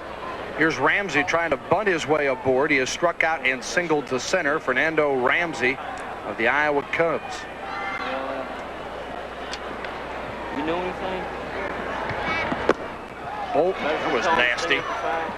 Bolton last year was the White Sox minor league pitcher of the year. 192 innings, went 15-10 at Double-A Birmingham. This year he's already thrown 128, and I know you guys like guys that will go out there and take the ball and don't give it back. Well, you sure do as a manager, I'll tell you. Ramsey strikes out for the second time tonight, and that's the first K for Bolton. And that's the breaking ball. And that's what you got to learn how to hit if you want to become you want to go from a sprinter in the Olympics to a hitter in the big leagues. You got to learn how to either lay off of that one or hit it. That's why a lot of guys like Fernando right there turn to switch hitting. They flip it over on that other side. It happened to Willie Wilson, UL Washington guys I played with back before, and maybe it's something you ought to think about.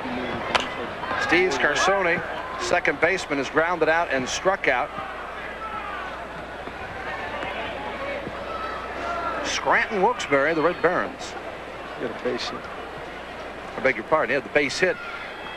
As in the first inning, he had a hard hit ball that Tatum made a diving stop that he lost underneath his shirt. Thought it gotten by him and gone into the outfield. But Scarsone was left stranded. That was the National League's best opportunity in the first inning when they left the bases loaded. American League got its only run in the second. This one dropped foul down the third base line. I'll tell you something that I've been real impressed with this kid, Bill, is you'll notice he's very concise in his windup. If you want to develop accuracy for most mortals, Juan Marichel's a little different, but you'll notice the conciseness of his entire windup. He's right at the plate, and he's like a dart thrower. There's not much movement, and therefore not much breakdown in his release point, and he knows where the ball's going. His body doesn't fall apart. He's not falling off to the side of the mound one way or the other, and there's not many things that can go wrong with his delivery, so that he's going to release the ball at about the same point all the time, and that's what consistency of pitching, what happens with it. You'll see right there, he fell off the left side of the mound trying to get a little extra on the fastball ahead in the count, and what happened? The ball was high and nowhere near where he wanted to throw it. 1-2 with 2 out to Scarsoni. Brewer is on deck. And in the dirt, he got him for his second strikeout of the inning and of the ball game, and that's the 3rd out. We've now gone through 5, and the National League still trails 1-0 after a 3-up, 3-down inning. More coming up with a AAA All-Star game from Richmond.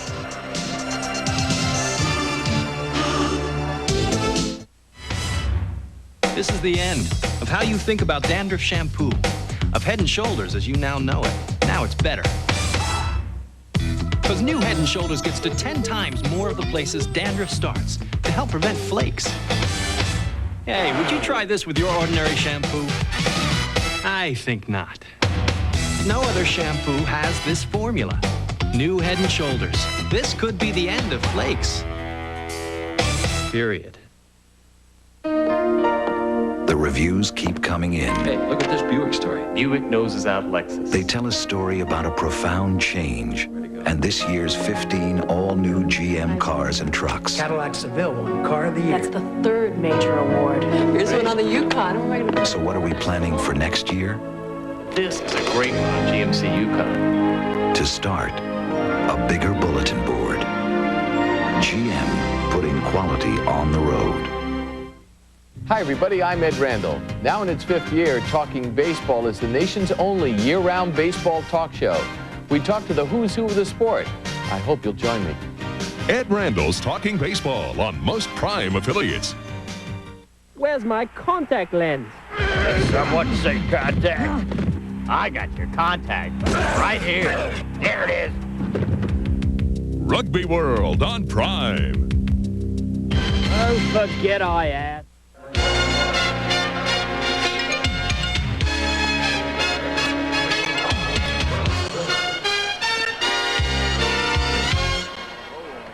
Welcome back to the AAA All-Star game at the Diamond in Richmond.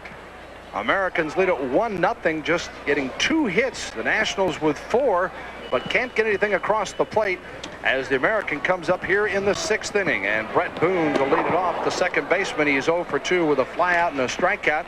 When he gets to the big leagues, and only a major injury should prevent him from that. Your family makes some history, Bob, as it would be the first 3-generation major league family. Your father, of course, for many years in the big leagues, and then Brett would follow. I know you get asked about it a lot. What will it mean to you guys? Well, it's really just another trivia question, and we'll have to do a few more autograph signings, I know. But, you know, from our standpoint, from my dad's standpoint and mine, it's the excitement of seeing Brett get there. It has nothing to do with whether we played there or not. You know, anytime you see one of your kids be successful in what they're trying to do in life, you're very proud of them, and we're very proud of Brett. We've got a new second baseman on the other ball club right now, as Scarsoni has been replaced in the lineup by Paul Ferries from the Las Vegas Stars, the Padres AAA club. This one fouled on the right field line. Out on the mound is Rene Arocha for his 2nd inning of work. I'll tell you, I'm impressed with Arocha right now. You notice what he's doing with Brett. He's going in and out, and that is something that a pitcher has to do. One of the ways of disrupting a hitter's timing. Going in and out and then changing speeds forward and back, and that's what pitching is all about. There is Ferries of the Las Vegas Stars, the AAA club of San Diego, a .332 hitter. Also got some speed with 18 stolen bases. Comes in for Scarsoni, and Boone goes down with his 2nd strikeout of the night. Chase a high fastball. Hey, Bobby, you like Pete Smith's slider? Pete Smith is decent. You like Wickman's slider? Decent. They got a guy warming up in the bullpen named Sam Militello that's got a better one than those 2. Wow. It's something when you get 3 Columbus pitchers on the entire AAA National League. And a couple left at home grumbling because they didn't make it here. Talk about the Yankee farm system that at one point seemed stripped. Seems to be coming back pretty strong. Jim Tatum is the hitter. Tatum is flied out to left, grounded out to the shortstop. We're in the 6th, 1 out, no on. And the pitching has really controlled things here tonight. Of course, the wet conditions may not be conducive, but this ballpark doesn't give up a whole lot of home runs anyway. Well, when the wind blows out a little bit, it'll give it up. But I tell you what, whether it's wet or not, good pitching is always going to beat good hitting. That's just the way it's always been. It's the way it's always going to be. And the pitchers right now are on top of it. Shows how huge that second inning. Marshall getting out of the jam, getting the ball to the plate. Natal making a good throw to getting Gerald Williams. They were in for a big inning, and now we're in a tight game. The inside outed to right. Brewer watches the ball splash down and hustles it back in. It's a single for Tatum. Boy, if I could only do that with my wedge. He really backed that ball up. You know, he's told me, I mentioned earlier, the 33-inch bat. One of the reasons he went to it was he was getting jammed a lot. So he's got a bat. It looks like a boat oar is what it is, a small boat oar. It's got a big head, a thick handle. And I don't think a normal bat would have held up, and that's it. Well, it's, you know, what you're looking for is a shorter swing, and if you have a shorter bat, that in itself is going to do it. Tatum has a short swing. He brings his hands inside the ball. Bodor's effective tonight, and he's set up to hit it the other way, and what you get, rather than rolling over that ball and topping it to third baseman, you get those gorks that fall in for hits the other way. Here's Salmon. He has walked and grounded out, and a lot of talk with a guy having a year like this. Why not bring him up to the California Angels? That they're not going anywhere anyway. And the other side of the coin is Whitey Herzog wants to let a guy get some confidence in and have a great year. Well, you know, it's kind of funny that I went up when I was pretty young, and the way it was handled, you know, was a little strange. But I think, even though they're not going anywhere, let this guy get a solid year in a 3, because he only hit 240 last year in Double-A. I mean, obviously he can handle the league. Yeah, you know, I don't think it's a question whether he's going to do it up there, but bring him in when he can have a full season, a full start, fresh start. Well, I agree with you 100%, Clint. Especially this guy, I'm telling you, is going to be an impact player with the California Angels.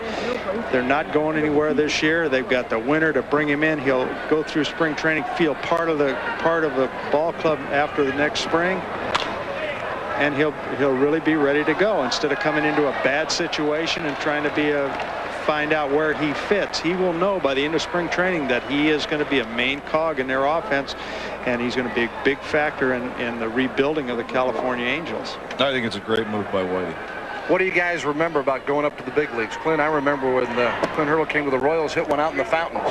Unfortunately, it was the longest home run I ever hit, and it came in my second at bat. I'm not kidding. It was.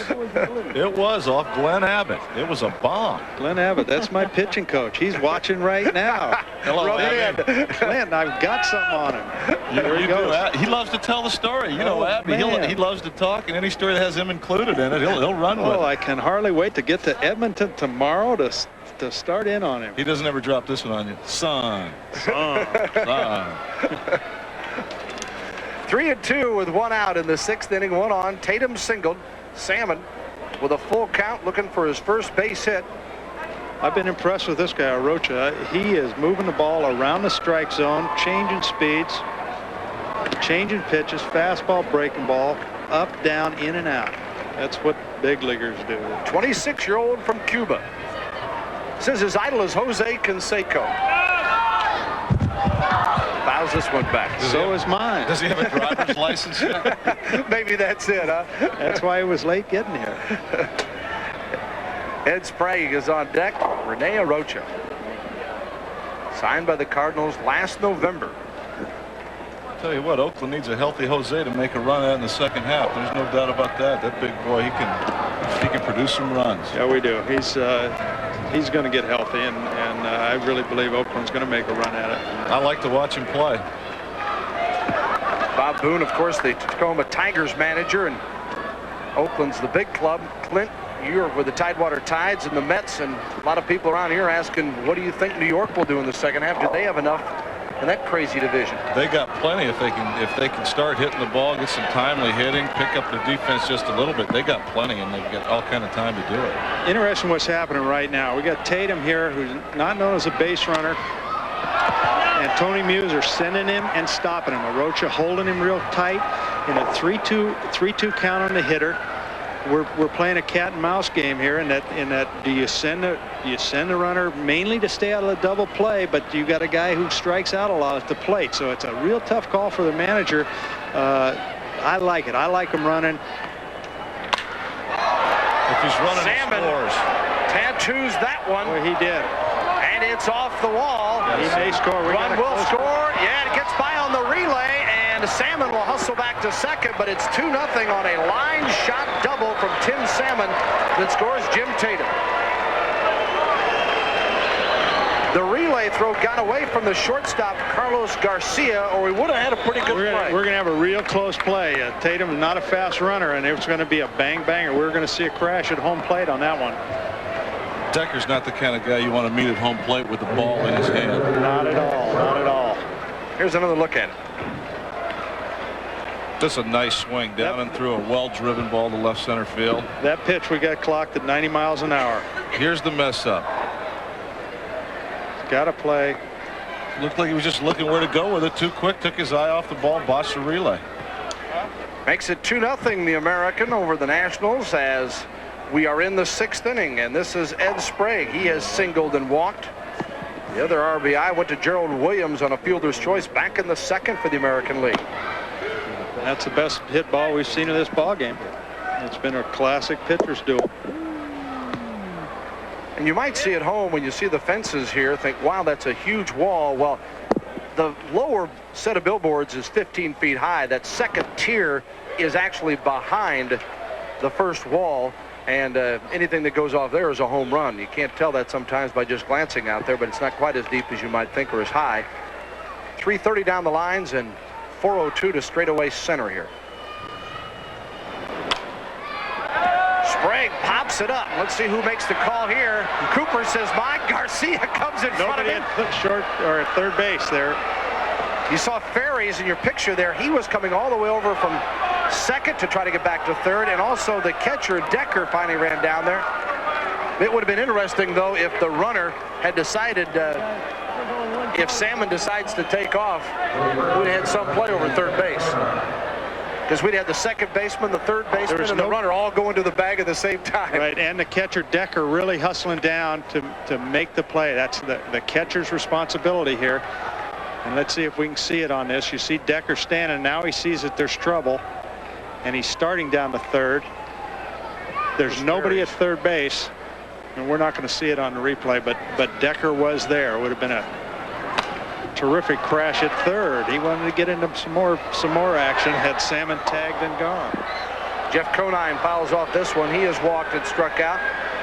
You can see Cooper right now is talking to Garcia, and I don't know what they're saying, but I'm sure they're talking about one of us listened to the other guy. Do they both speak the same language? I got it's universal in baseball, isn't it? Well, you know, normal field maintenance right now is a shortstop got control over anybody on the field. If you're on the right side, second baseman overrides a first baseman. Left side shortstop overrides a third baseman. The shortstop's he's your glove guy. He's got to police the infield. Well, I think what happened on the last play, Cooper yelled for it right away. The ball was up toward third. It drifted back into the middle of the diamond toward shortstop, and he had to come off it, and he called it right away based on what happened the last time that they had a pop up there. So that's the miscommunication. That's what happens in all-star games or games when you're not playing with the same people. There's Chris Chambliss and Bill Evers, the assistant coach here, or coach and now manager at Phoenix. Used to be at Shreveport, all in the Giants system. Pat Kelly of Indianapolis is the other coach that is helping out, manager from Indy. Foul ball by Konin. And Arocha has Konin out feeling for the ball. It's just the way he's been changing speeds on it, spinning it, throwing it straight, sinking it, and moving it in and out. He's impressed me. Anything you see from Arocha who hasn't been in our professional leagues as far as style or pitching delivery or anything that is different? No, I think he's real classic and in true Latin style. Has got all of the pitches and will throw him anytime in the count. And you know, we used to watch this guy in all the amateur games when he was pitching for Cuba, and I like him. Hey, the Cubans play this game of baseball as good as anybody. We just haven't had the opportunity to see it in a long time due to Fidel holding things, holding the curtain down over there and not getting him any exposure. He was a member of the Cuban national team from '86 until '91. 1-2 with 2 out. You mentioned the third generation thing. You know, my dad and my grandfather are going to be listening. So can I scold them for not making it to the big leagues? We could have pulled that off. It's their fault. Yeah. Think all the autographs you could get Dad. to sign. Thanks, Grandpa. Papa and Grandpa Hurdle, it's all your fault. screwed it up for Clint. 1-2, 2 out, and just missing outside. You see Konin out front a little bit there. He's battling awfully tough. Been behind the count quite a while. Fouling balls off. Arocha changing pitches, and he's got Jeff diving a little bit right now, and that's what good pitching and when they can change speeds that way does to you. Cooper makes the scoop on one knee. Hard throw to get his man. And in the inning, the American gets another run. Tatum scores on the double by Salmon, and it's the AL2, the NL0 as the Nationals come to the plate in the 6th.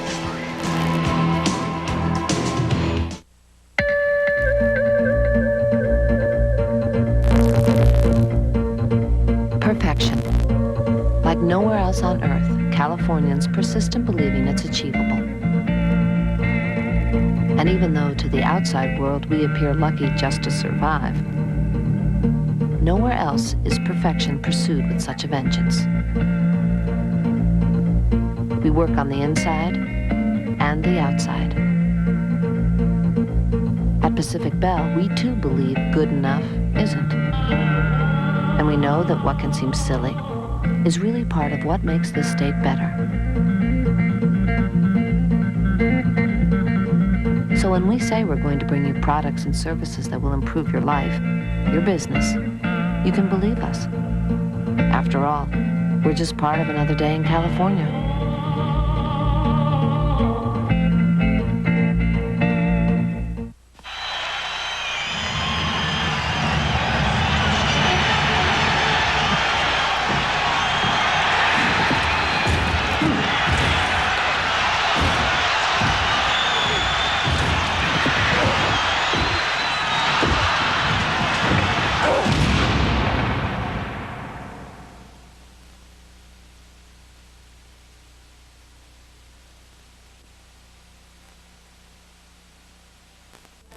A comedy of errors in the Dodger game, but you may not be laughing at our highlights at 10. Welcome back. 2-0 American over National in the AAA All-Star game. Bruce Beck with the guest. Let's go to him. I'm with Bob Wickman of the Columbus Clippers, having a terrific year, 9-4. At one point, he won 9 in a row. And earlier tonight in the second inning, with 2 on and 2 outs, he struck out Steve Scarsoni with a Wickman wicked pitch. What was it? Yeah, I threw I threw him a breaking ball off the plate. I got behind him. Then on the 2-1 pitch, I threw him a slider, and then Ed Sprague, the catcher, called the slider again, and I decided I knew I had runners on base. I wanted to go a little farther out with it, and got on top of a little more than some of the pitches, and got a good break on it. Now, you lost the top part of your index finger as a young child. Is that the reason that there's such movement on the ball? I really wouldn't say the cutoff finger has a lot to do with it. I'd say basically everything's coming off the middle finger, and every pitch I throw is off the middle finger. So it's got to move one way, and I can hook it a little more. And maybe if other pitchers would try to throw like that, but I've been throwing like that all my life, and I just use the cutoff finger for a guide. So basically I throw everything with one finger. All right, good effort tonight. 2 solid innings. All right, thank you very much. Let's go back upstairs. Thanks, Bruce. Number of changes. We start on the mound where Sam Militello from the Columbus Clippers comes on. And we heard about some of the stuff that he throws. We'll get a chance to see it up close here in just a minute. We've also got 3 other position changes. As you look at Militello, 10-2 with a 2.28 ERA. And he's facing a couple left-handers that are going to negate that tough slider that Clint was talking about. We'll see what. I'll believe it when I see it. Okay, we'll see how we can spot it. 125 strikeouts. Rod Brewer. That was a fine changeup right there. Another Yankee fastball, slider, straight change. 3+ pitches. It's the classics. Those are classics, and when you can master them, you can master them. Then you can pitch. Brewer with a 1-1 count, and pops this one out to left. Carried a little better than I thought, and it's taken out there by Gerald Williams. Now, Bernie Williams is the new replacement in center field, and Hensley Mullins is the new third baseman for the American League. And Mark Parent is behind the plate replacing. There is Williams in center. He's the only switch hitter here at the All-Star game, which I thought was somewhat uncommon. And there is Bernie. Back to the action, and at the plate is Henry Rodriguez, the first baseman from Albuquerque. He is popped up and flied out. Rodriguez looking for his first hit. You know, I've seen Sammy throw 21+ innings, 21 2/3 innings this year, and not have had a comfortable one yet. We're 2-1, but he had 13 strikeouts after the first 6 innings. We came back and nicked him for a couple runs in the 7th. It's key. Stay close and have your guy pitch good. There's a slider. There it is. And the strikeout. You know what we call our dugouts called the Slacia. And Militello, he's living up to the billing. Gets Here's the first a replay man. of it. Looks like a fastball in. He goes for it, and it disappears. A good friend of mine had a pretty good one of those named Steve Carlton. Made a pretty good living with it. Looked like a fastball. If you took it, it was a fastball. If you swung at it, it turned into a slider. By the way, Bob, there were your 2 left-handed hitters facing Sammy. The fly ball to the left and the strikeout. Well, Militello leads the league, the American Association, or the International League, I should say, in strikeouts with 125. As Garcia fouls this one off, he has walked and lined out. You know, Rick Downs is a coach here for them, and I was talking to him before the game about his pitching staff and his ball club, which is just a powerhouse in Columbus, and he was telling me he just tries to stay out of their way. Rick should take a little credit, though. I tell you, they play hard. They come to work. They get their work in. They're disciplined. They're organized. They take a good infield. They show a lot of hustle on the field, and they play hard. Well, that's the way Rick is, and he was my hitting instructor in California, and I know that anything he does is hard. He is a workaholic, and if you want to work, Rick Downs will be there. As a player, he's not the kind of guy I think I'd want to go jaw to jaw with either. He's been lifting some weights for quite a while now. He's you don't give Rick much lip. Garcia, full count now, 3-2 with 2 down.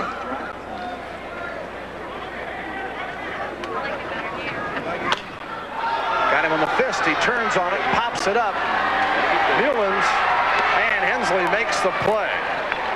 So a 3-up, 3-down inning in the first inning of work for Sam Militello, and the American League holds on to its 2-0 lead. We'll be back on Prime.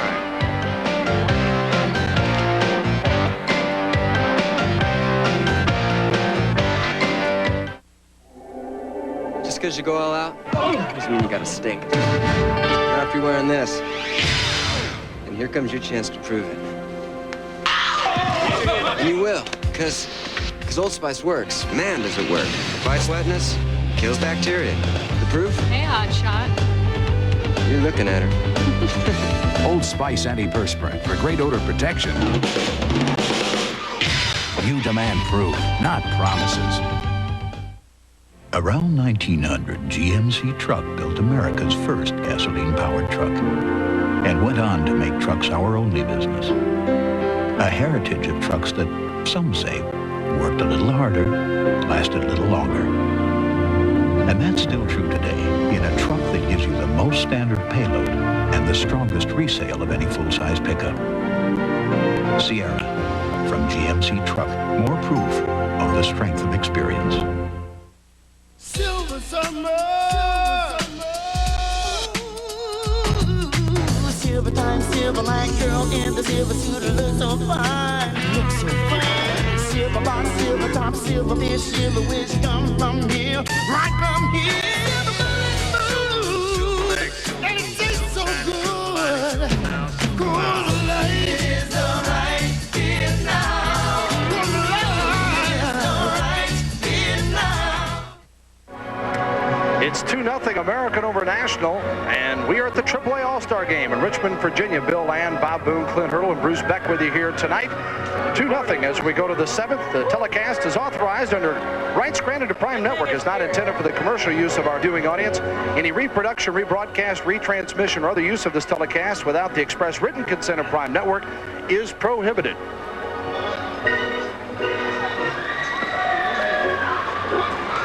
More lineup changes here as expected in the All-Star game, and the new pitcher is Capel, Tucson Toros right-hander. Used to be with the Cubs organization, now in the Houston chain. Mike Capel goes to the mound, replacing Rene Arocha.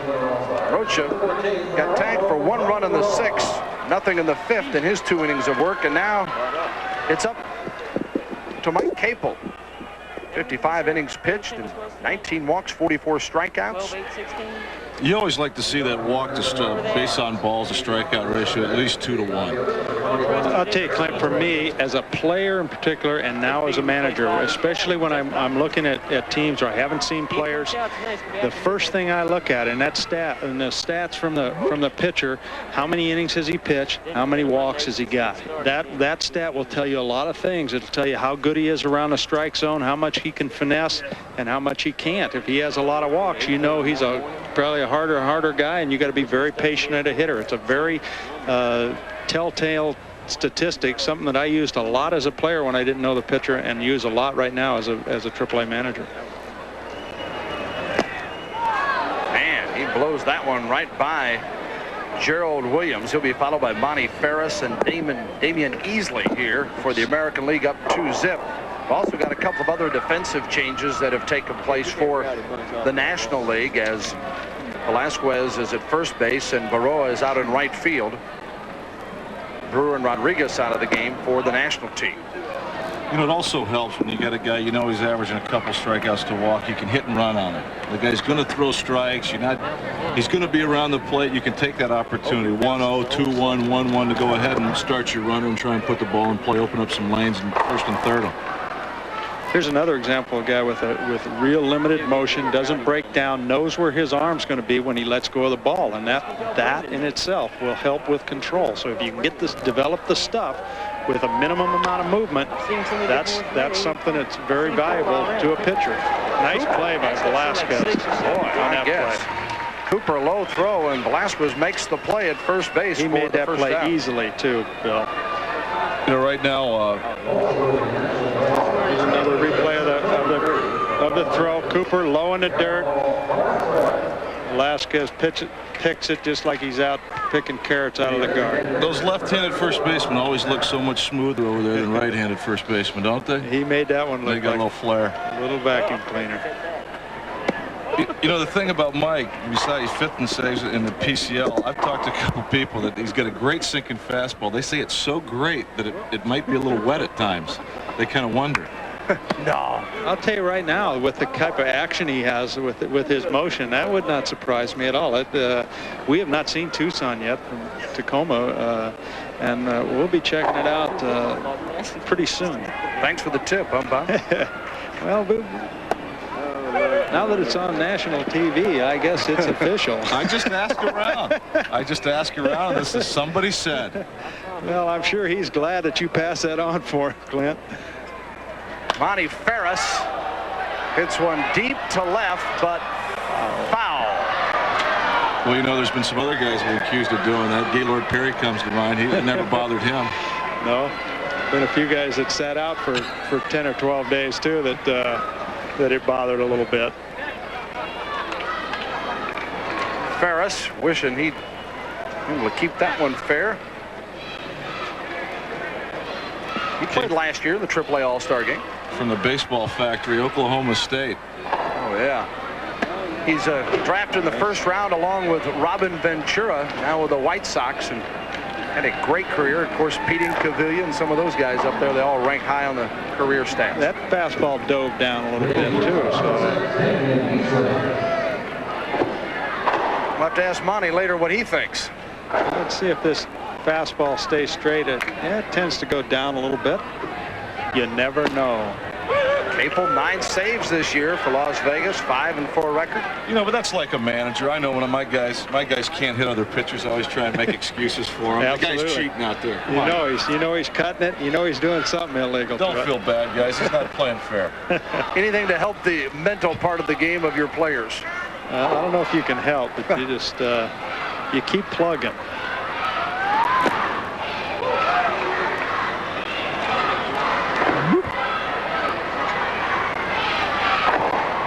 Easily flied out, singled, stole a base, left stranded in the 5th inning. American League leading 2-0. You know, a 9th hitter like that right there, 2 strikes, why not come up on the bat a little bit? Well, I'll tell you what, he's been hitting third. He's been hitting third for Edmonton, doing a terrific job. He's got some pop. Still 2-0, Americans on top.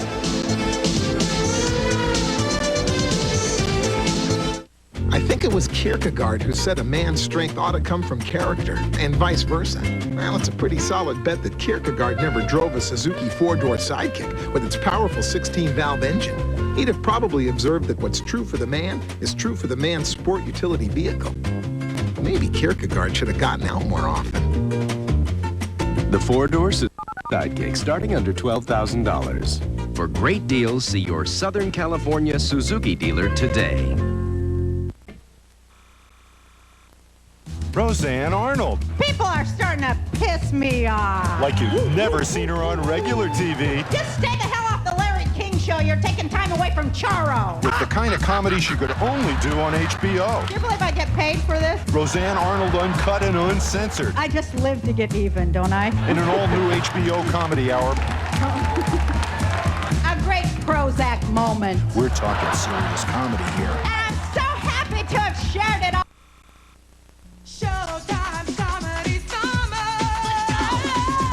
Stands up in the spotlight each Friday, Saturday, and Sunday night. The funny ladies, the best of all in the ladies' nights. Best of all on the 4th of July. You laugh till you cry. Stand up for America with our comics, that's why. Need a summer, get away from the job. Watch City Slickers, and what about Bob? A new comedy every day and night means 99 days of sheer delight. Right. We got Kirstie Alley and Shelley Long and Eddie Murphy. Stop, listen to the song.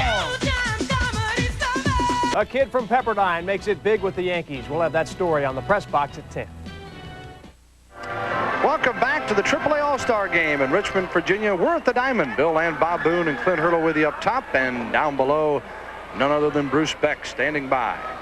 One of baseball's most colorful characters, Bobby Bragan. He's teamed up with Jeff Gwynn to write a book, You Can't Hit the Ball with the Bat on Your Shoulder. What's his book all about? Not hitting the ball with a bat on your shoulder. 8 years old, 22 years old. You've got to swing the bat. You've got some segments in there called Between the Innings. What's that? Yeah, that's Hank Aaron telling you what a great manager I was at Milwaukee, and Warren Spahn telling you how lousy I was. How would you manage these kids today? I couldn't handle them today. Kid clubs. I don't have them. AAA baseball, is it grassroots? Grassroots, and just that much different from being up in the biggies. I have a 6-year-old. He bats righty and throws lefty. What do I do? I'd make him a switch hitter. All right, Bobby, thanks for sharing thoughts with us. I want you to have this with my compliment. Thank you very much. Bobby Bragan, a legend. Let's go back upstairs. Thanks, Bobby. Thanks, Bruce. Dave Staten, the pinch hitter. Talk about a guy that's got some pop for Las Vegas, the Padres AAA club. He won the home run hitting contest here yesterday as he takes over for Eddie Zambrano, the left fielder. There are the numbers: 17 homers for Staten, 0-1 count, and the off speed and to change the curveball catches him. It's 0-2. This Bill, Bobby's got a book. Bruce has got a book. You and I don't have any of Bobby Bragan's books yet. Those two guys got books. I just want you to know Clint, that. I got one too. That I'm the only guy that doesn't have a book? Sorry. Is it because I can't read? You got to say hello to Bobby Bragan. He'd give you a copy. I'll get the audio of the video cassettes, the cassette tapes. Did you hear me talking on TV? Staten goes down on strikes. On a good slider, as Clint would have us be reminded of. And there's the difference between good hitting and good pitching. They got on the other side. Staten out of Cal State Fullerton. Takes a seat as Steve Decker flied out in his first trip comes to plate, the catcher. On deck is Boy Rodriguez, who apparently will pinch hit for Rick Shue, the DH.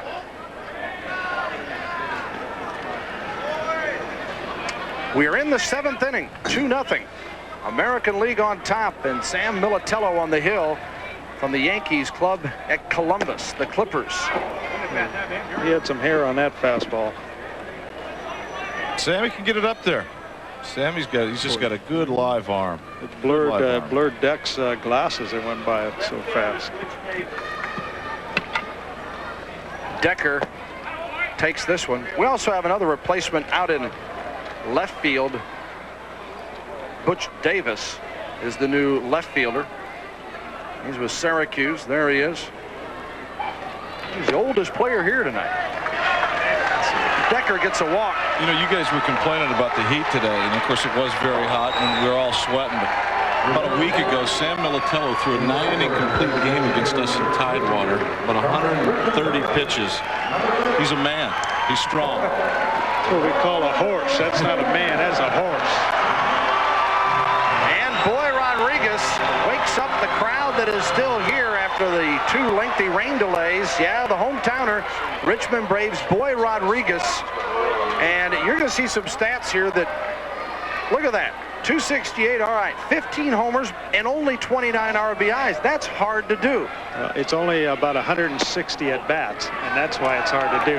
15 homers and 160 at bats is a lot. That's quite a percentage, and the National League is looking for one right here to get back in the game. Look at this stance right here. You talk about a guy about ready to fall asleep until he sees a fastball. He's hitting for Shoe. And the throw down to first base. You know, we haven't said much about Mark Parent, and he is a quality defensive player, has spent his whole life backing up great players in San Diego, went to Texas with a chance to play and had a real serious knee injury, and then all of a sudden Ivan Rodriguez came on the scene, and now we got Mark here with Rochester. One on, one out. Rodriguez fouls it off. He's in a 1-2 hole now. Well, he's in Rochester now. One of their catchers goes up in Baltimore, and the Dipper comes off the list. Rick Dempsey to catch, and Mark still, you know, he's stymied right there. That's what you call hang with him. You know what Mark threw for the cycle against us one day in Rochester. He threw a guy out stealing third, picked the guy off second, and picked the guy off first. Well, he can play. He can deal with that glove behind the plate. Mark Parent got some experience. Rodriguez with a 1-2 pitch, and boy, they'd get excited if he could get a hold of one, but not the case. There's a slider to the left-hander, and there goes Boy. Boy, you know, I mentioned he's a quality fastball hitter.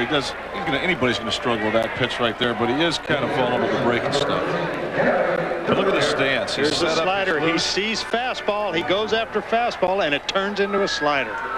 Out of Indiana State, played in the College World Series a few years ago, sits down here, and Gary Cooper to the plate. Last year's MVP has walked and grounded out his third trip. We are in the 7th inning, 2-0 American League, and the National with the potential tying run at the plate, and that's why they got excited. They just haven't had much here. I'll tell you something too, Bill. From a right-hander standpoint, this guy is out there. He's got a little side action on him that makes that slider even a little more effective. Tough on right-handed hitters. And, you know, the pitch that sets the slider up for me against the left-handers is the changeup. He's got an effective changeup that he throws a lot more to the left-handed hitters than the right-handed. And that's pretty typical. That's pretty typical. 14 hitters in a row had gone down before Decker reached on the walk. So that enthusiastic cheer from the crowd was for more than just Rodriguez coming to the plate. It was a chance to finally see somebody on the base paths, and he goes down on strikes, and now Cooper at a 1-2 hole. Hung tough with a real quality slider right there. And all it is one pitch. One mistake right here, they get a ball up in the air and hit it out of the ballpark. They're right back in the ball game. And as a manager, Clint, that's what you encourage your guys. You know it's tough. They put a lot of people down, but you're not out of it. So you keep getting those guys to give you that tough at bat, and you just know you got to get a break when that pitcher's got to leave one up out over the plate. Not coming from this guy, though. Militello strikes out 4 of the 7 that he faces here. Don't know if he'll be back. Take a good look at him. You're going to see him in the big show one of these days. End of 7, 2-0 American.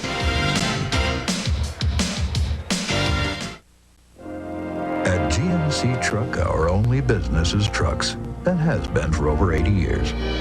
A dedication to truck strengths and values to keep in mind. Because when you need to haul something, tow something, carry precious cargo, find new trails, or simply ride high and proud, there's nothing quite as strong as a truck. GMC Truck, the strength of experience.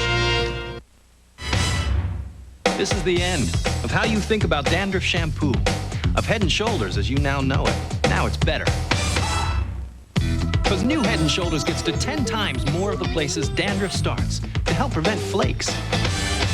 Hey, would you try this with your ordinary shampoo? I think not. No other shampoo has this formula. New Head & Shoulders. This could be the end of flakes. Period. What can you find in Prime Tickets Press Box? You'll find Larry Burnett and Alan Massengale delivering the most comprehensive sports coverage available with scores, highlights, features, and more. You'll find Brandy Hall covering live sporting events and interviewing the stars of the game. And you'll find Glenn Walker discussing the hottest topics with the biggest names in sports. Prime Tickets Press Box. All the sports you need all season long. Don't miss Press Box.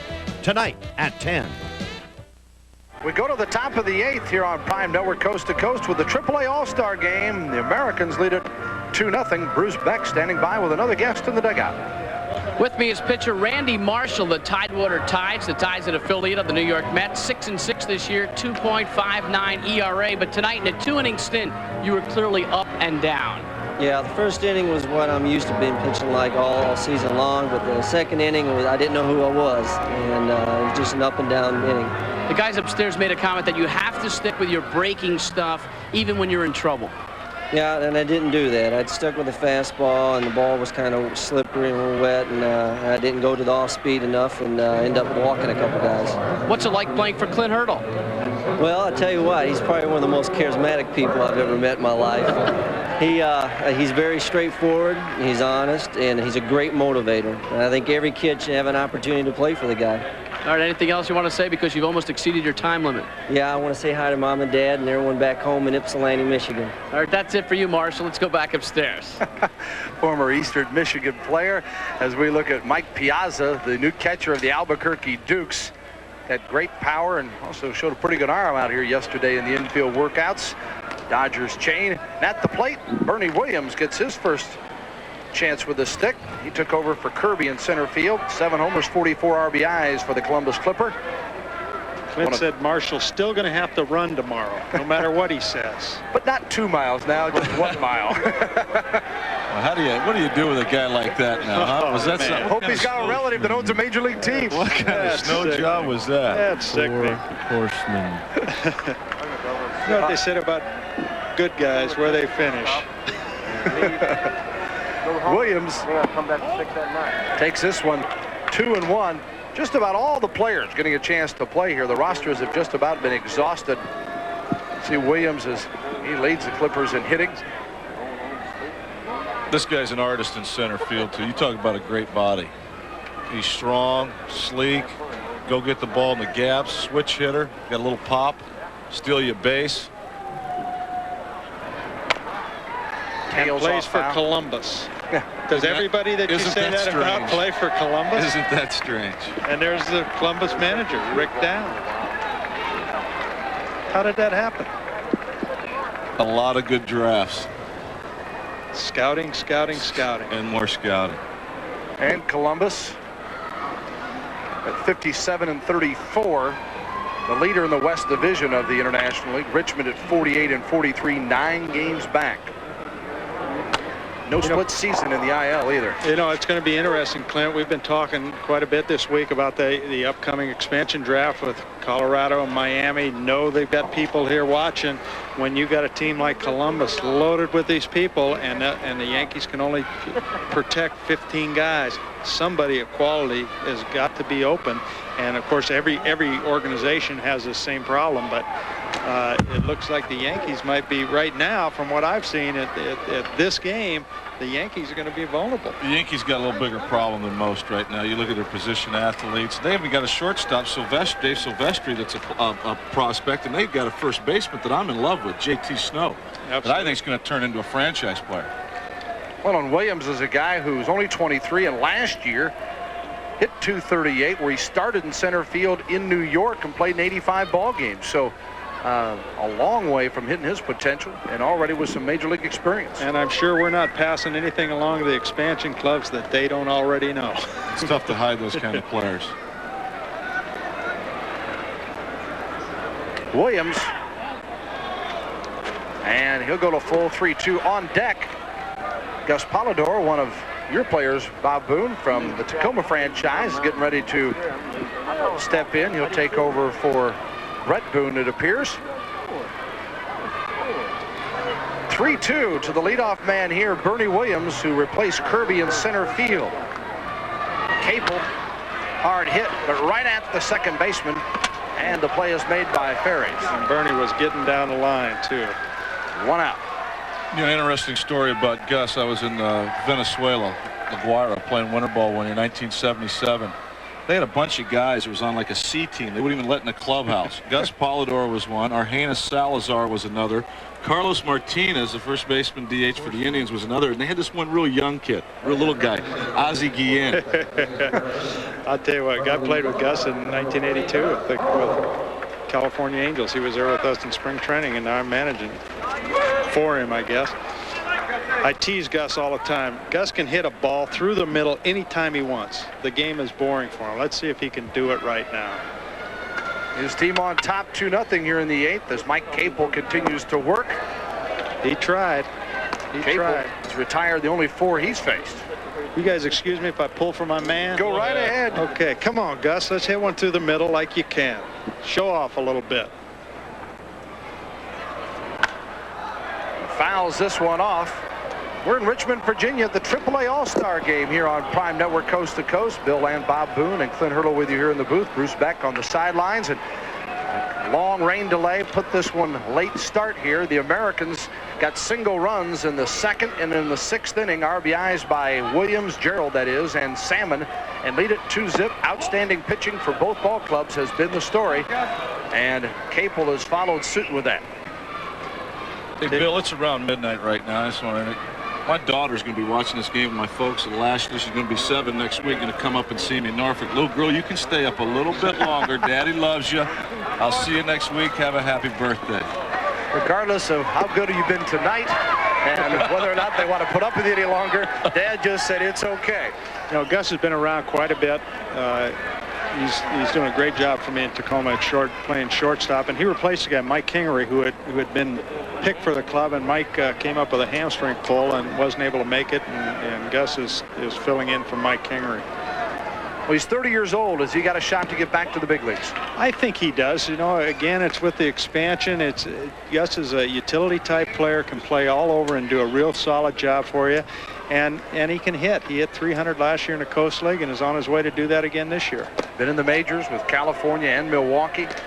You know, these guys are valuable to have. I've got 2 on my club, Jeff McKnight, Steve Springer, guys that have been around. I mean, they help the young players. They teach them the game. They interact. They come to play every day. They just got a love and a desire for the game. Gus can play, and you'll notice right there he fell apart a little bit, but he's had some tough pitches, and you'll see the veteran guys and the guys that know how to hit can take those pitches and don't fall apart when the pitching really gets erratic. They can take that 3-2 ball down on the dirt, and we'll see if Gus can do it right now, but he knows about hitting. Spent some time at the University of Caracas. I don't know if that's Division I or 1AA or what. Puts this one to right field, and Baroa is there. Geronimo makes the play, and there's 2 down. Geronimo's right on the line. He obviously played with Gus in winter ball and was standing right on the line where Gus hit that ball. Did not have to move 3 steps. Don't turn us off yet, folks. I know it's midnight here, Eastern time, but Hensley Mullins is coming to the plate. Feast or famine for this fella, former New York Yankee, and again, just 25 years old. 17 home runs to lead the International League, 272, 56 RBIs. And also, anytime he's played 100-plus games in a league, he struck out in triple figures. So you know what you're going to get, one or the other, with this guy, Clint. You've seen a lot of it. Hensley has as much raw power as anybody in the International League right now. In batting practice, he can destroy some billboards. He hit a ball in batting practice today, Clint, over the big backdrop, the big black one, way out. He's hit 4 home runs off our staff, 3 off one pitcher I'll leave unnamed. But he's given us some trouble. At times, he's the easiest guy to pitch to in the Columbus lineup. Then at times he's most dangerous. I just don't know which Hensley shows up from night to night. And I'll tell you one other thing. This kid has a tremendously strong throwing arm for third base. There's another guy that comes to mind that had all those qualities. Dave Kingman. And he too strike Dave out 3 times in a game, make him look like a fool, come up, 3-run homer, and you lose. Hard shot. Cooper can't handle it third. It goes off his knee. Mullins turns it on and will trot into second as the ball actually got out of play. So Mullins is aboard with 2 down. Cooper's had some action down there at third. And they'll give him a base hit on the play. Yeah, that was a tough play. That ball came down, ate him up a little bit. Yes, he hit it hard. He's playing deep, gets an in-between hop, and bonk. You saw the extension on Hensley's swing. He lets it fly, man. He's not up there to walk, and he's not up there to flare one to right field. You can tell that. He was International League Player of the Year in '90 with 26 homers and 96 ribbies, and then last year spent the entire season with the big club, hit .222 with 6 homers, 29 RBIs in 96 games, and now trying to work his way back at Columbus. And Capel has given up his first base hit. Tim Salmon. Hensley's a little below average runner, so they're going to have a ball. The outfielder's going to have to move 10, 15 feet one way or the other. He's not going to be able to score, I don't think, on a ball right at somebody. Although, conversely, I would send him because of the water in the outfield out there. Absolutely. Absolutely. I'll tell you what, a lot of this, if we can get a shot, depends on the lead. You know, we talk as managers, we talk about a secondary lead. You'll see where Mullins is at second base and the kind of jump he gets as the pitcher delivers the ball. There's nobody holding him right now. He's in a real comfortable position, and see the type of lead he gets. Tim Salmon doubled in the run in the 6th. So he's getting right now off about 25 to 30 feet as the pitch is delivered, and is ready to break on any kind of hit. It's so important, regardless of your speed, the type of secondary lead you get. They're shortening up at second base right now, and let's see if they might throw behind him. 1-0 pitch with 2 out. Mullins aboard. American League looking for another run. You guys, have you always thought of these situations? You brought it up right away, Clint. Or when did it kick in? When you find yourself managing, when you first started managing, Bob, your first year, that, well, wait a minute, I should have been. No, they talk about a good manager being a step ahead and always. I got released 2 times in 1 year by the 2 worst teams in baseball in that particular year, the Cincinnati Reds and the Seattle Mariners. And I'm telling you, seriously, then I started thinking about it because I could see, you know, my opportunities to play might not be that numerous in the future.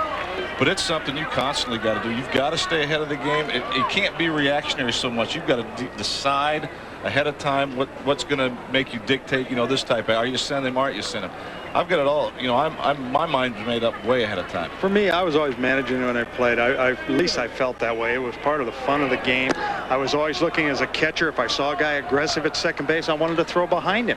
I didn't want him. I wanted to stop that aggressive secondary lead.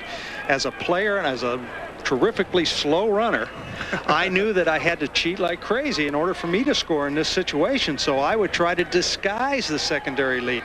You'll notice Hensley, he's kind of jumping off. He's kind of attracting attention to him. For me, I'd kind of creep off. I'd hang there, and I'd take big giant steps trying to get to that maximum lead so that these 2 middle infielders didn't come behind me, because if they came behind me, I was a dead duck, but I had to cheat because I was slow.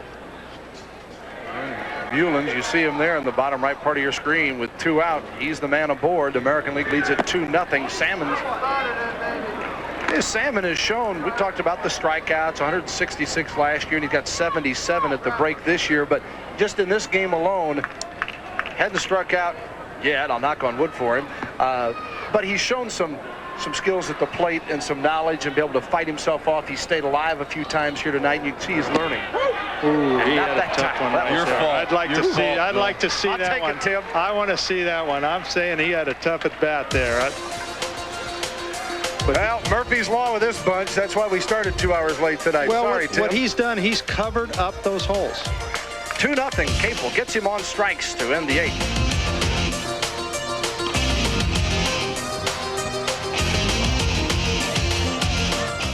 Hey, watch out! Oh, no! Uh-oh!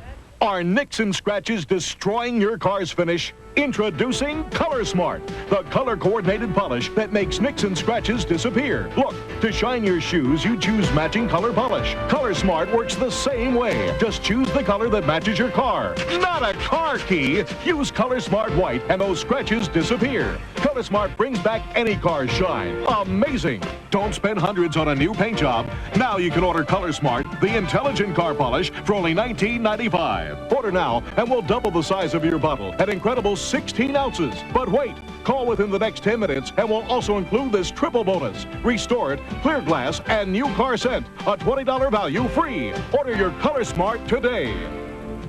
Have your credit card ready and call 1-800-522-5333 or send check or money order to the address on your screen. For faster delivery, call 1-800-522-5333. If you can't beat the heat this August, sit back, relax, and watch Prime. We'll bring you the sun in the sand with Coors Light Women's Pro Beach Volleyball and serve up men's and women's professional tennis. We'll swing with LPGA and men's European golf. Burn it up with the SCCA Trans Am.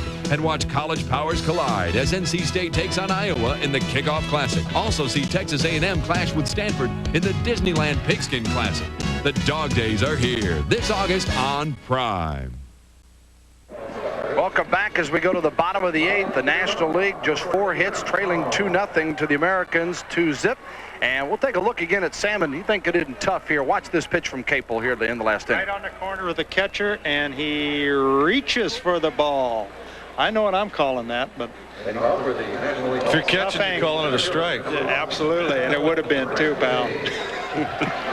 There's Capel as he takes a break and back out on the mound, or out on the mound for the first time, from Portland, Minnesota's affiliate. Joey Vieira, left-hander. Larry Kasian, I beg your pardon, as Kasian comes on. And look at 4-0 with a 1.67 ERA for Kasian. And this guy, Bill, is dynamite. He changes speeds to the max. Got a terrific changeup. Not real fast, sneaky fast, in and out, and has a terrific changeup and as good a move to first base as there is in the game. Ramsey grounds it to first. Or the new first baseman takes care of business over there as we're down to about our final substitute as Brodowski makes the play. Brodowski, tell me, Bill, what happens now? We've got no players left. We've got about 4 pitchers left. We just, if this game gets tied, we just go to those pitchers drop. What do you think? I guess we'll talk to our friend here, the GM of the Richmond Club, because he told us he's running the show anyway, and he has so far tonight, and very well. The players that are out there till this thing's over, and the guys that are in the shower are kind of happy. They're cleaned up. They'll probably get out of here before we do. Tell, I'm really hoping that if somebody gets on base, I want you to see this kid's move to first base. It is terrific. Paul Ferries, his first trip tonight, 332 hitter with 24 RBIs, playing second base now. Replace Garcioni. He'll be followed by Baroa. Ferries, 27. Began last year with San Diego, sprained an ankle, got put on the DL. And then going back to Vegas, back to San Diego in August. 1990 led the PCL in hits with 172. Bill, we talked about the left-handed pitchers, particularly the guys that aren't overpowering with Marshall early on. And with Kasian here, it's vitally important that he establish the inside part of the plate with a fastball, because that makes the away changeup so effective. There's a breaking ball there. He's a pesky little hitter. Ferries is also 6th in the league in hitting right now. I like this matchup right here. I like having this guy up right here with 1 down. Slaps it out into left center field. Williams will run it down. Bernie, he gets it back in a hurry, and Ferries is aboard with a base hit, just the 5th of the night for the National League. More importantly, though, brings the potential tying run to the plate. And Ferries plays in this league, so he knows Kasian. Like I said, good little hitter. He's shown the ability to hit at 3A. Compact swing, short and quick through the zone, head down. Keeps the ball, plays with the middle of the diamond, and that's just solid hitting. That's quality hitting right there. He knows Kasian, and let's see if he gets much of a lead. I doubt if he'll get much of a lead.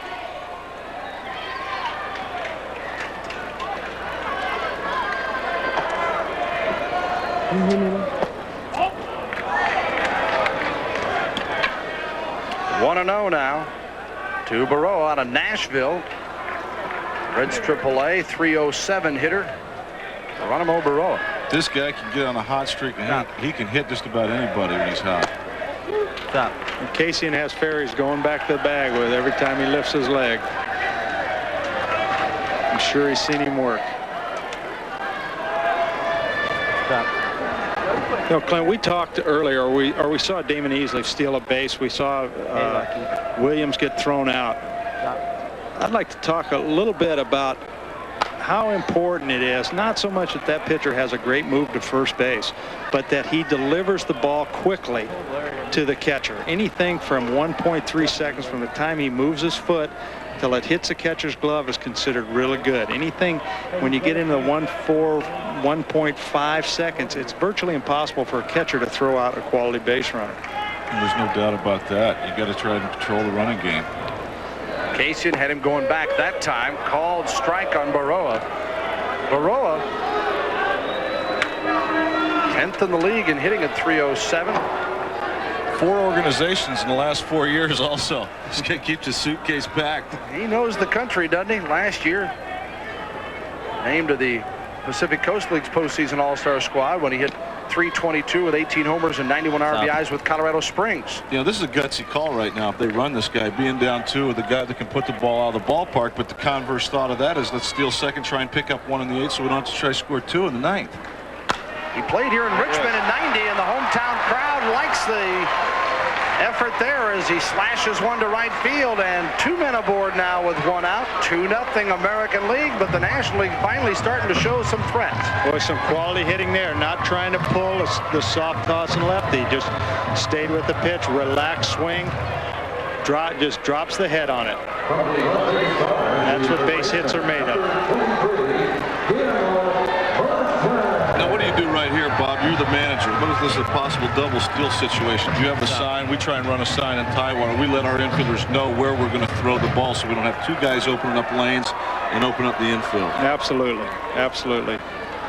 Whether you're going to third or second, and I'll be very surprised if they double steal here with some power hitting in the left-hander. Here's Guillermo Velasquez of Las Vegas. His first appearance, nearly put it inside the bag. He tried. He's hitting 319 with 3 homers and 59 RBIs. Picked up from Monterrey of the Mexican League. Last year at AA Wichita, hit 295 with 21 homers and a club record 100 RBIs. So he's got to be a guy you like to see at the plate in this situation. They've got him swung around to pull. Pretty good fastball right there. He got that one up there pretty good. And just missed. Just missed. This kid has improved since '90. I saw him in Wichita in the Texas League. His defense has got a little better. His strokes got a little more compact. Pops it up. Left fielder giving chase, and a nice running grab by Butch Davis for the second out. He kind of circled that ball, but he sure made up with it with speed and made a real nice play of it. Butch Davis comes up with the play. 34 years old, oldest player here tonight. We can see, you're not going to see the first step of this guy, but see how he kind of circles that ball. Did not go straight to it. So important for outfielders as they're learning how to play, and the guys that get it make a real clean read. You make one false step in the outfield, and it takes 2 or 3 to recover on it.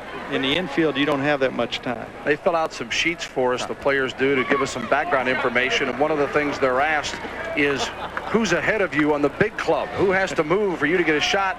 And 34-year-old Butch Davis put down everybody. So, been around as long as he is, you got a sense of humor about things. You become a realist in this game. And in Toronto, he's probably right, and that's no slam on him. No, Butch is a professional hitter. There's no doubt about that. Although I'm going to get after him a little bit. I saw him early in the season, and I saw something I'd never seen before in 17 years. I saw him take a swing with both feet off the ground. I thought it was physically impossible, but he'll get his 1-2 hits every night. Here's Garcia with 2 out, fouls this one off, and it's 1-1. Carlos Garcia has walked, lined out, and popped up. And you know they like to see him at least do something here to get Staten another shot up there with the long ball power. They got a guy down there that can negate some things in the bullpen for the American League, though. Mr. Draper from Columbus. Where else? Where else? Absolutely. 1-1, 2-out pitch with 2 on. Nationals down 2-zip, and Garcia takes a strike. Nice breaking ball that Kaysen threw away from him and broke it back over the plate. Kaysen went to Oral Roberts University for a year, then transferred to Cal State Fullerton. Spent some time in the big leagues. Slapped in the hole. Runner will be coming. Ferries. And it's a 2-1 ball game.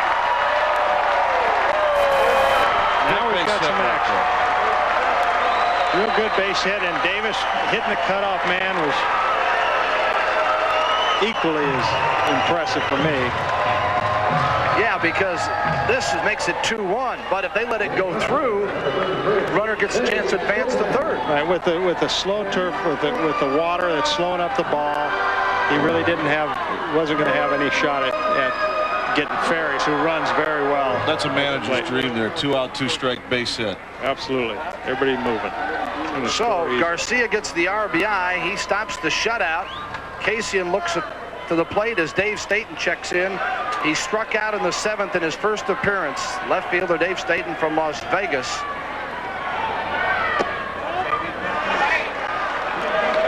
And yesterday, Staten competed and won in the home run derby contest they had here.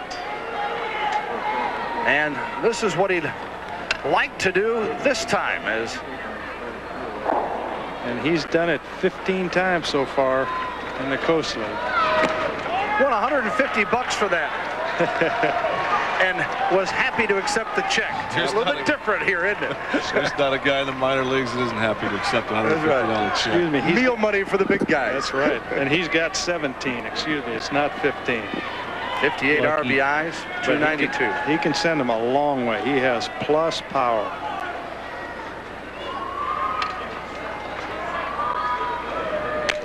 Fouls this one off, and it's 2-1. 2-1. Staten looking for a fastball. Kaysen threw him one, but he tailed it away from him. This is a situation, get a big right-handed power. He's almost got to work against the strength of this kind of pitcher. He's got to try and drive the ball to right center field. For me, if the guy brings it inside, he's going to turn on it naturally. Yeah. But he's going to be vulnerable away. Staten made a quick climb in the Padres organization. Here's the 2-1 and stays away. He in 1989 was the first Triple Crown winner in the history of the Northwest League. 362, 17 homers and 72 RBIs. Had a solid year in 90 at Class A Riverside, and then 91 at Vegas. And back this year, I asked him, what about San Diego? And he says, that's something on television. I don't even think about it. Third baseman Mullins can't come up with it. Got a slower runner, though, and can get him. Nice play. Mullins knew what he had going down first, knocked it down, and gets out of the inning. It's 2-1, though, as the National finally gets on the board.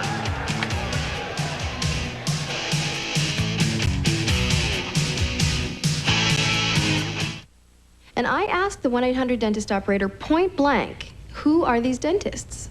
What qualifies them to be on your service? And she was great. She told me all about the screening process that the dentists go through, how they check their licenses, their standing with the dental board. They get references from other dentists and patients. I was impressed. And all this is free to me, I'm thinking. Why wouldn't you call 1-800-DENTIST? Make the educated choice. Call 1-800-DENTIST today. So what's the Miller Lite AVP Pro Beach Volleyball Tour on Prime Ticket all about? See for yourself. The Miller Lite AVP Pro Beach Volleyball Tour on Prime Ticket. Brought to you in part by Killer Loop Sunglasses from Bosch & Loam and by Miller Lite. It's it, and that's that. So watch it. The Miller Lite Pro Beach Volleyball Tour stays on the East Coast this week and hits the shores of Belmar Beach, New Jersey. Catch the greats of the beach Monday at 7:30. In tennis, you don't just play the opponent. You've got to play the ball. It's how you play the ball that determines whether your shot is in or out, whether the point is won or lost. Now, you can play the ball and win with this half-hour video by Tennis Magazine instruction editor Vic Braden. Free with a 1-year subscription. 12 issues of Tennis Magazine. Call 800-848-4600 for a full year of Tennis Magazine, plus this free video. Just $13.77. Call 800-848-4600 now. Holdouts at Raider Camp will tell you who's in and who's out in the press box at 10. The National League has out-hit the American, but they trail in the important category 2-1 American as we go to the top of the ninth in our AAA All-Star game. And down on the field again, Bruce Beck. The AAA level is the springboard to the majors. Since the original rosters were announced for this year's All-Star game, 7 players were sent to the majors, including John Jaha, who is 5 for 14 with Milwaukee. As far as last year's All-Star group is concerned, many are right now in the majors, including Kenny Lofton of Cleveland, the AL leader in stolen bases, Jeff Tackett of Baltimore, Tino Martinez of Seattle with 37 RBIs, Scott Livingstone of Detroit batting .279, Phil Plantier of Boston, Lee Stevens of California, Tom Edens of Minnesota, 5-0 as a relief pitcher, Doug Henry pitching for Milwaukee, Rick Reed hurling for Kansas City, and in the National League, AAA All-Star alumni include Roger Mason, Danny Nagel, Todd Hundley struggling at the plate but everyday catcher for the Mets, and John Vanderwall of Montreal batting .272 with 125 at-bats. Thank you, Bruce. And out on the mound, another pitcher, the final one, I believe, for the National League. As Joey Vieira goes to the mound. Need was going to start the game, but because of the rain delays, never got an opportunity to, and not going to be used tonight. So Vieira will be it. And as Clint Hurdle said during the break, he said, I guess Chris Chambliss decided no extra innings here if we happen to come back in time. And the first hitter is Parent, the catcher. He grounds one to third and taken care of there by Gary Cooper. One down, and that'll bring up Twardowski. This kid's a solid hitter. Solid hitter. Plays at Pawtucket. 26 years old. He's probably their best hitter in 2-out situations. The more pitches he sees at the plate during the bat, the better he is. Does he hit the ball the other way? Yes, he does. He looks like he does. Work on that wall. Boston organization, 288 hitter, 7 homers, 26 RBIs. Well, he hit second in the lineup. One of the reasons he didn't have many RBIs, but they sent the hit dog down for a while, Mo Vaughn, and that's when Mike had to go to the DH slot. He's not seen enough pitches right now. He needs to see some more pitches. Well, Vieira is all over the place as far as dropping down and up on top, and that's he looks like he's pretty nasty on left-handers. Vieira makes his home in Honolulu, where he was born. 26 years old. Came to the Reds in the '87 draft as the 31st pick. Led the club in appearances last year for the 2nd straight year. Shortstop Garcia, and the play is made. As Garcia, who drove in the run, comes up with a nice defensive play. There's 2 down. And will leave things up now to Butch Davis, who replaced Gerald Williams out in left field. Davis with the Syracuse Chiefs as Twardowski is out. 310, 6 homers, 47 RBIs. He's 4th in the International League in hitting and 5th in RBIs. Don't be surprised if he gets on. They try and move him even with a left-hander, trying to pick up one more run, going to the bottom of the ninth with a 2-run lead rather than a 1-run lead. He got good speed, 12 stolen bases. Yes, he does. I said he's a professional hitter. He is vulnerable to the breaking pitch. It looks to be one of Mr. Vieira's specialties. But, you know, Bill Madlock once said, they said, how do you hit the breaking stuff? He says, I hit the fastball. Said, what do you mean? He says, I hit the fastball, so I don't have to hit the breaking stuff. Third baseman Cooper, a busy man, makes the play. And Vieira gets 3 ground balls in his inning of work. He'd like to work another one, but the National will have to come up with another run if that's going to be the case. It's 2-1 going to the bottom of 9. Why did you switch to Suave Super Stick deodorant? My kid's big game, and I was out of deodorant, so I used my son's Suave Super Stick. Well, it couldn't have been any closer in the game or the stands. But my kid's team hung tough, and so did Suave. That's some powerful odor protection. And since I knew Suave cost less, I switched. Who'd have believed something that works so well could cost so little? Who'd have believed Konin? Suave Super Stick Deodorant. So effective you won't believe the price. Wouldn't it be great if you could afford a luxurious mansion? For you and all your friends? Of course the place needed some updates, like a bowling alley and a pool table. Naturally, you'd have an open house. Food's here! With beer! Harold, do something! Icy, cold-filtered Keystone, Keystone Light, and Keystone Dry.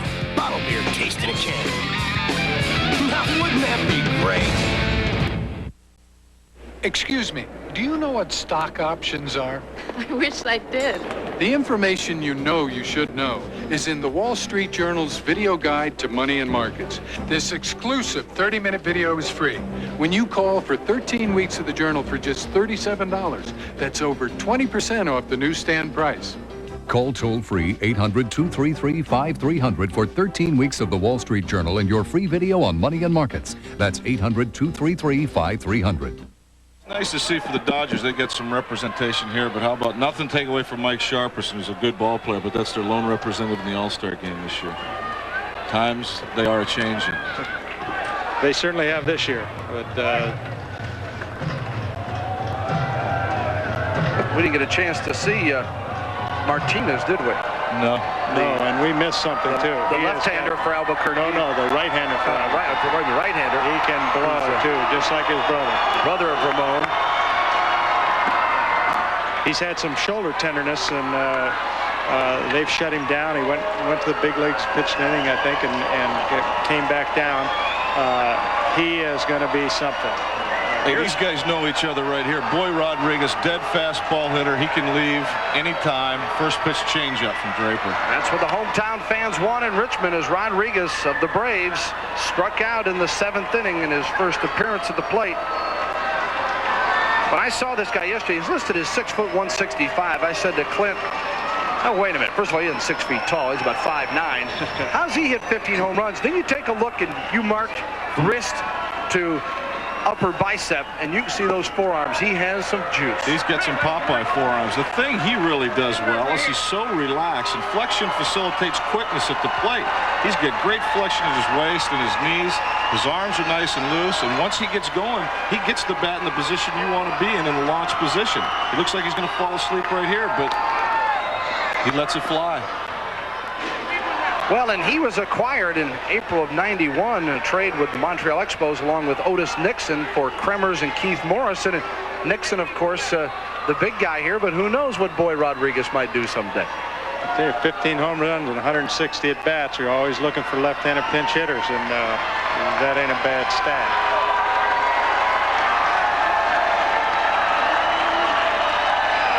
Full count delivery with 1 out. Oh. Strike 3. Oh, mama, Draper. It wasn't a fastball. It was not a fastball, and not only was it not a fastball, but Draper ran it around the outside corner. There it is, away from him. You give up on it. You give up on it, and back it comes to the glove. A great pitch. Oh, wow. That is so tough as a hitter. That is so tough. We got Columbus for 4 after we're in Toledo. Holy Toledo, man. More good news with our managers up here, Bob Boone from Tacoma and Clint Hurdle of the Tidewater Tides. Last hope now with 2 down, and it comes up to Gary Cooper, who you saw a few minutes ago with the GMC Truck Play of the Game. He was the MVP in this All-Star game last year in Louisville. He's wearing the collar 0 for 2 tonight, has walked. He's got a chance to get it again. Yeah, he's got a chance.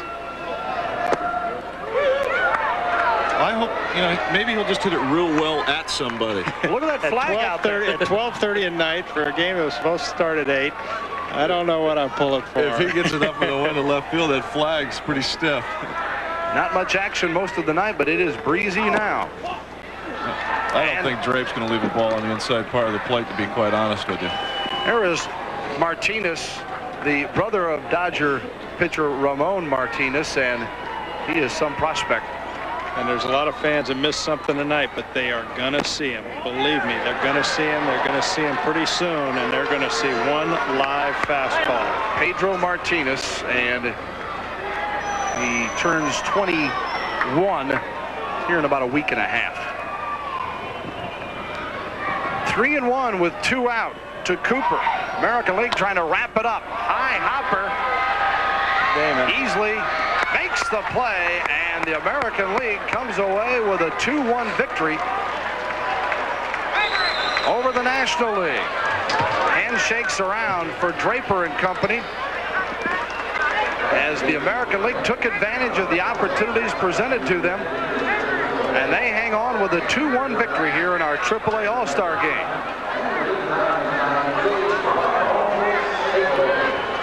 We'll take a brief break. We'll come back with more to finish things off here at the AAA All-Star game, where the American League has beaten the National 2-1.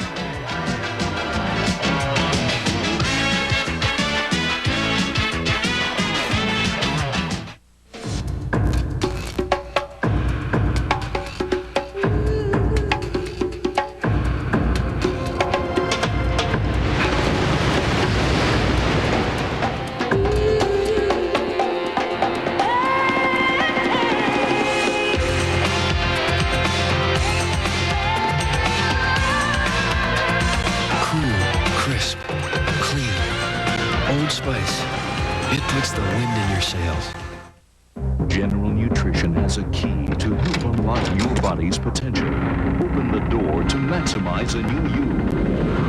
Help push your workouts to new levels of performance.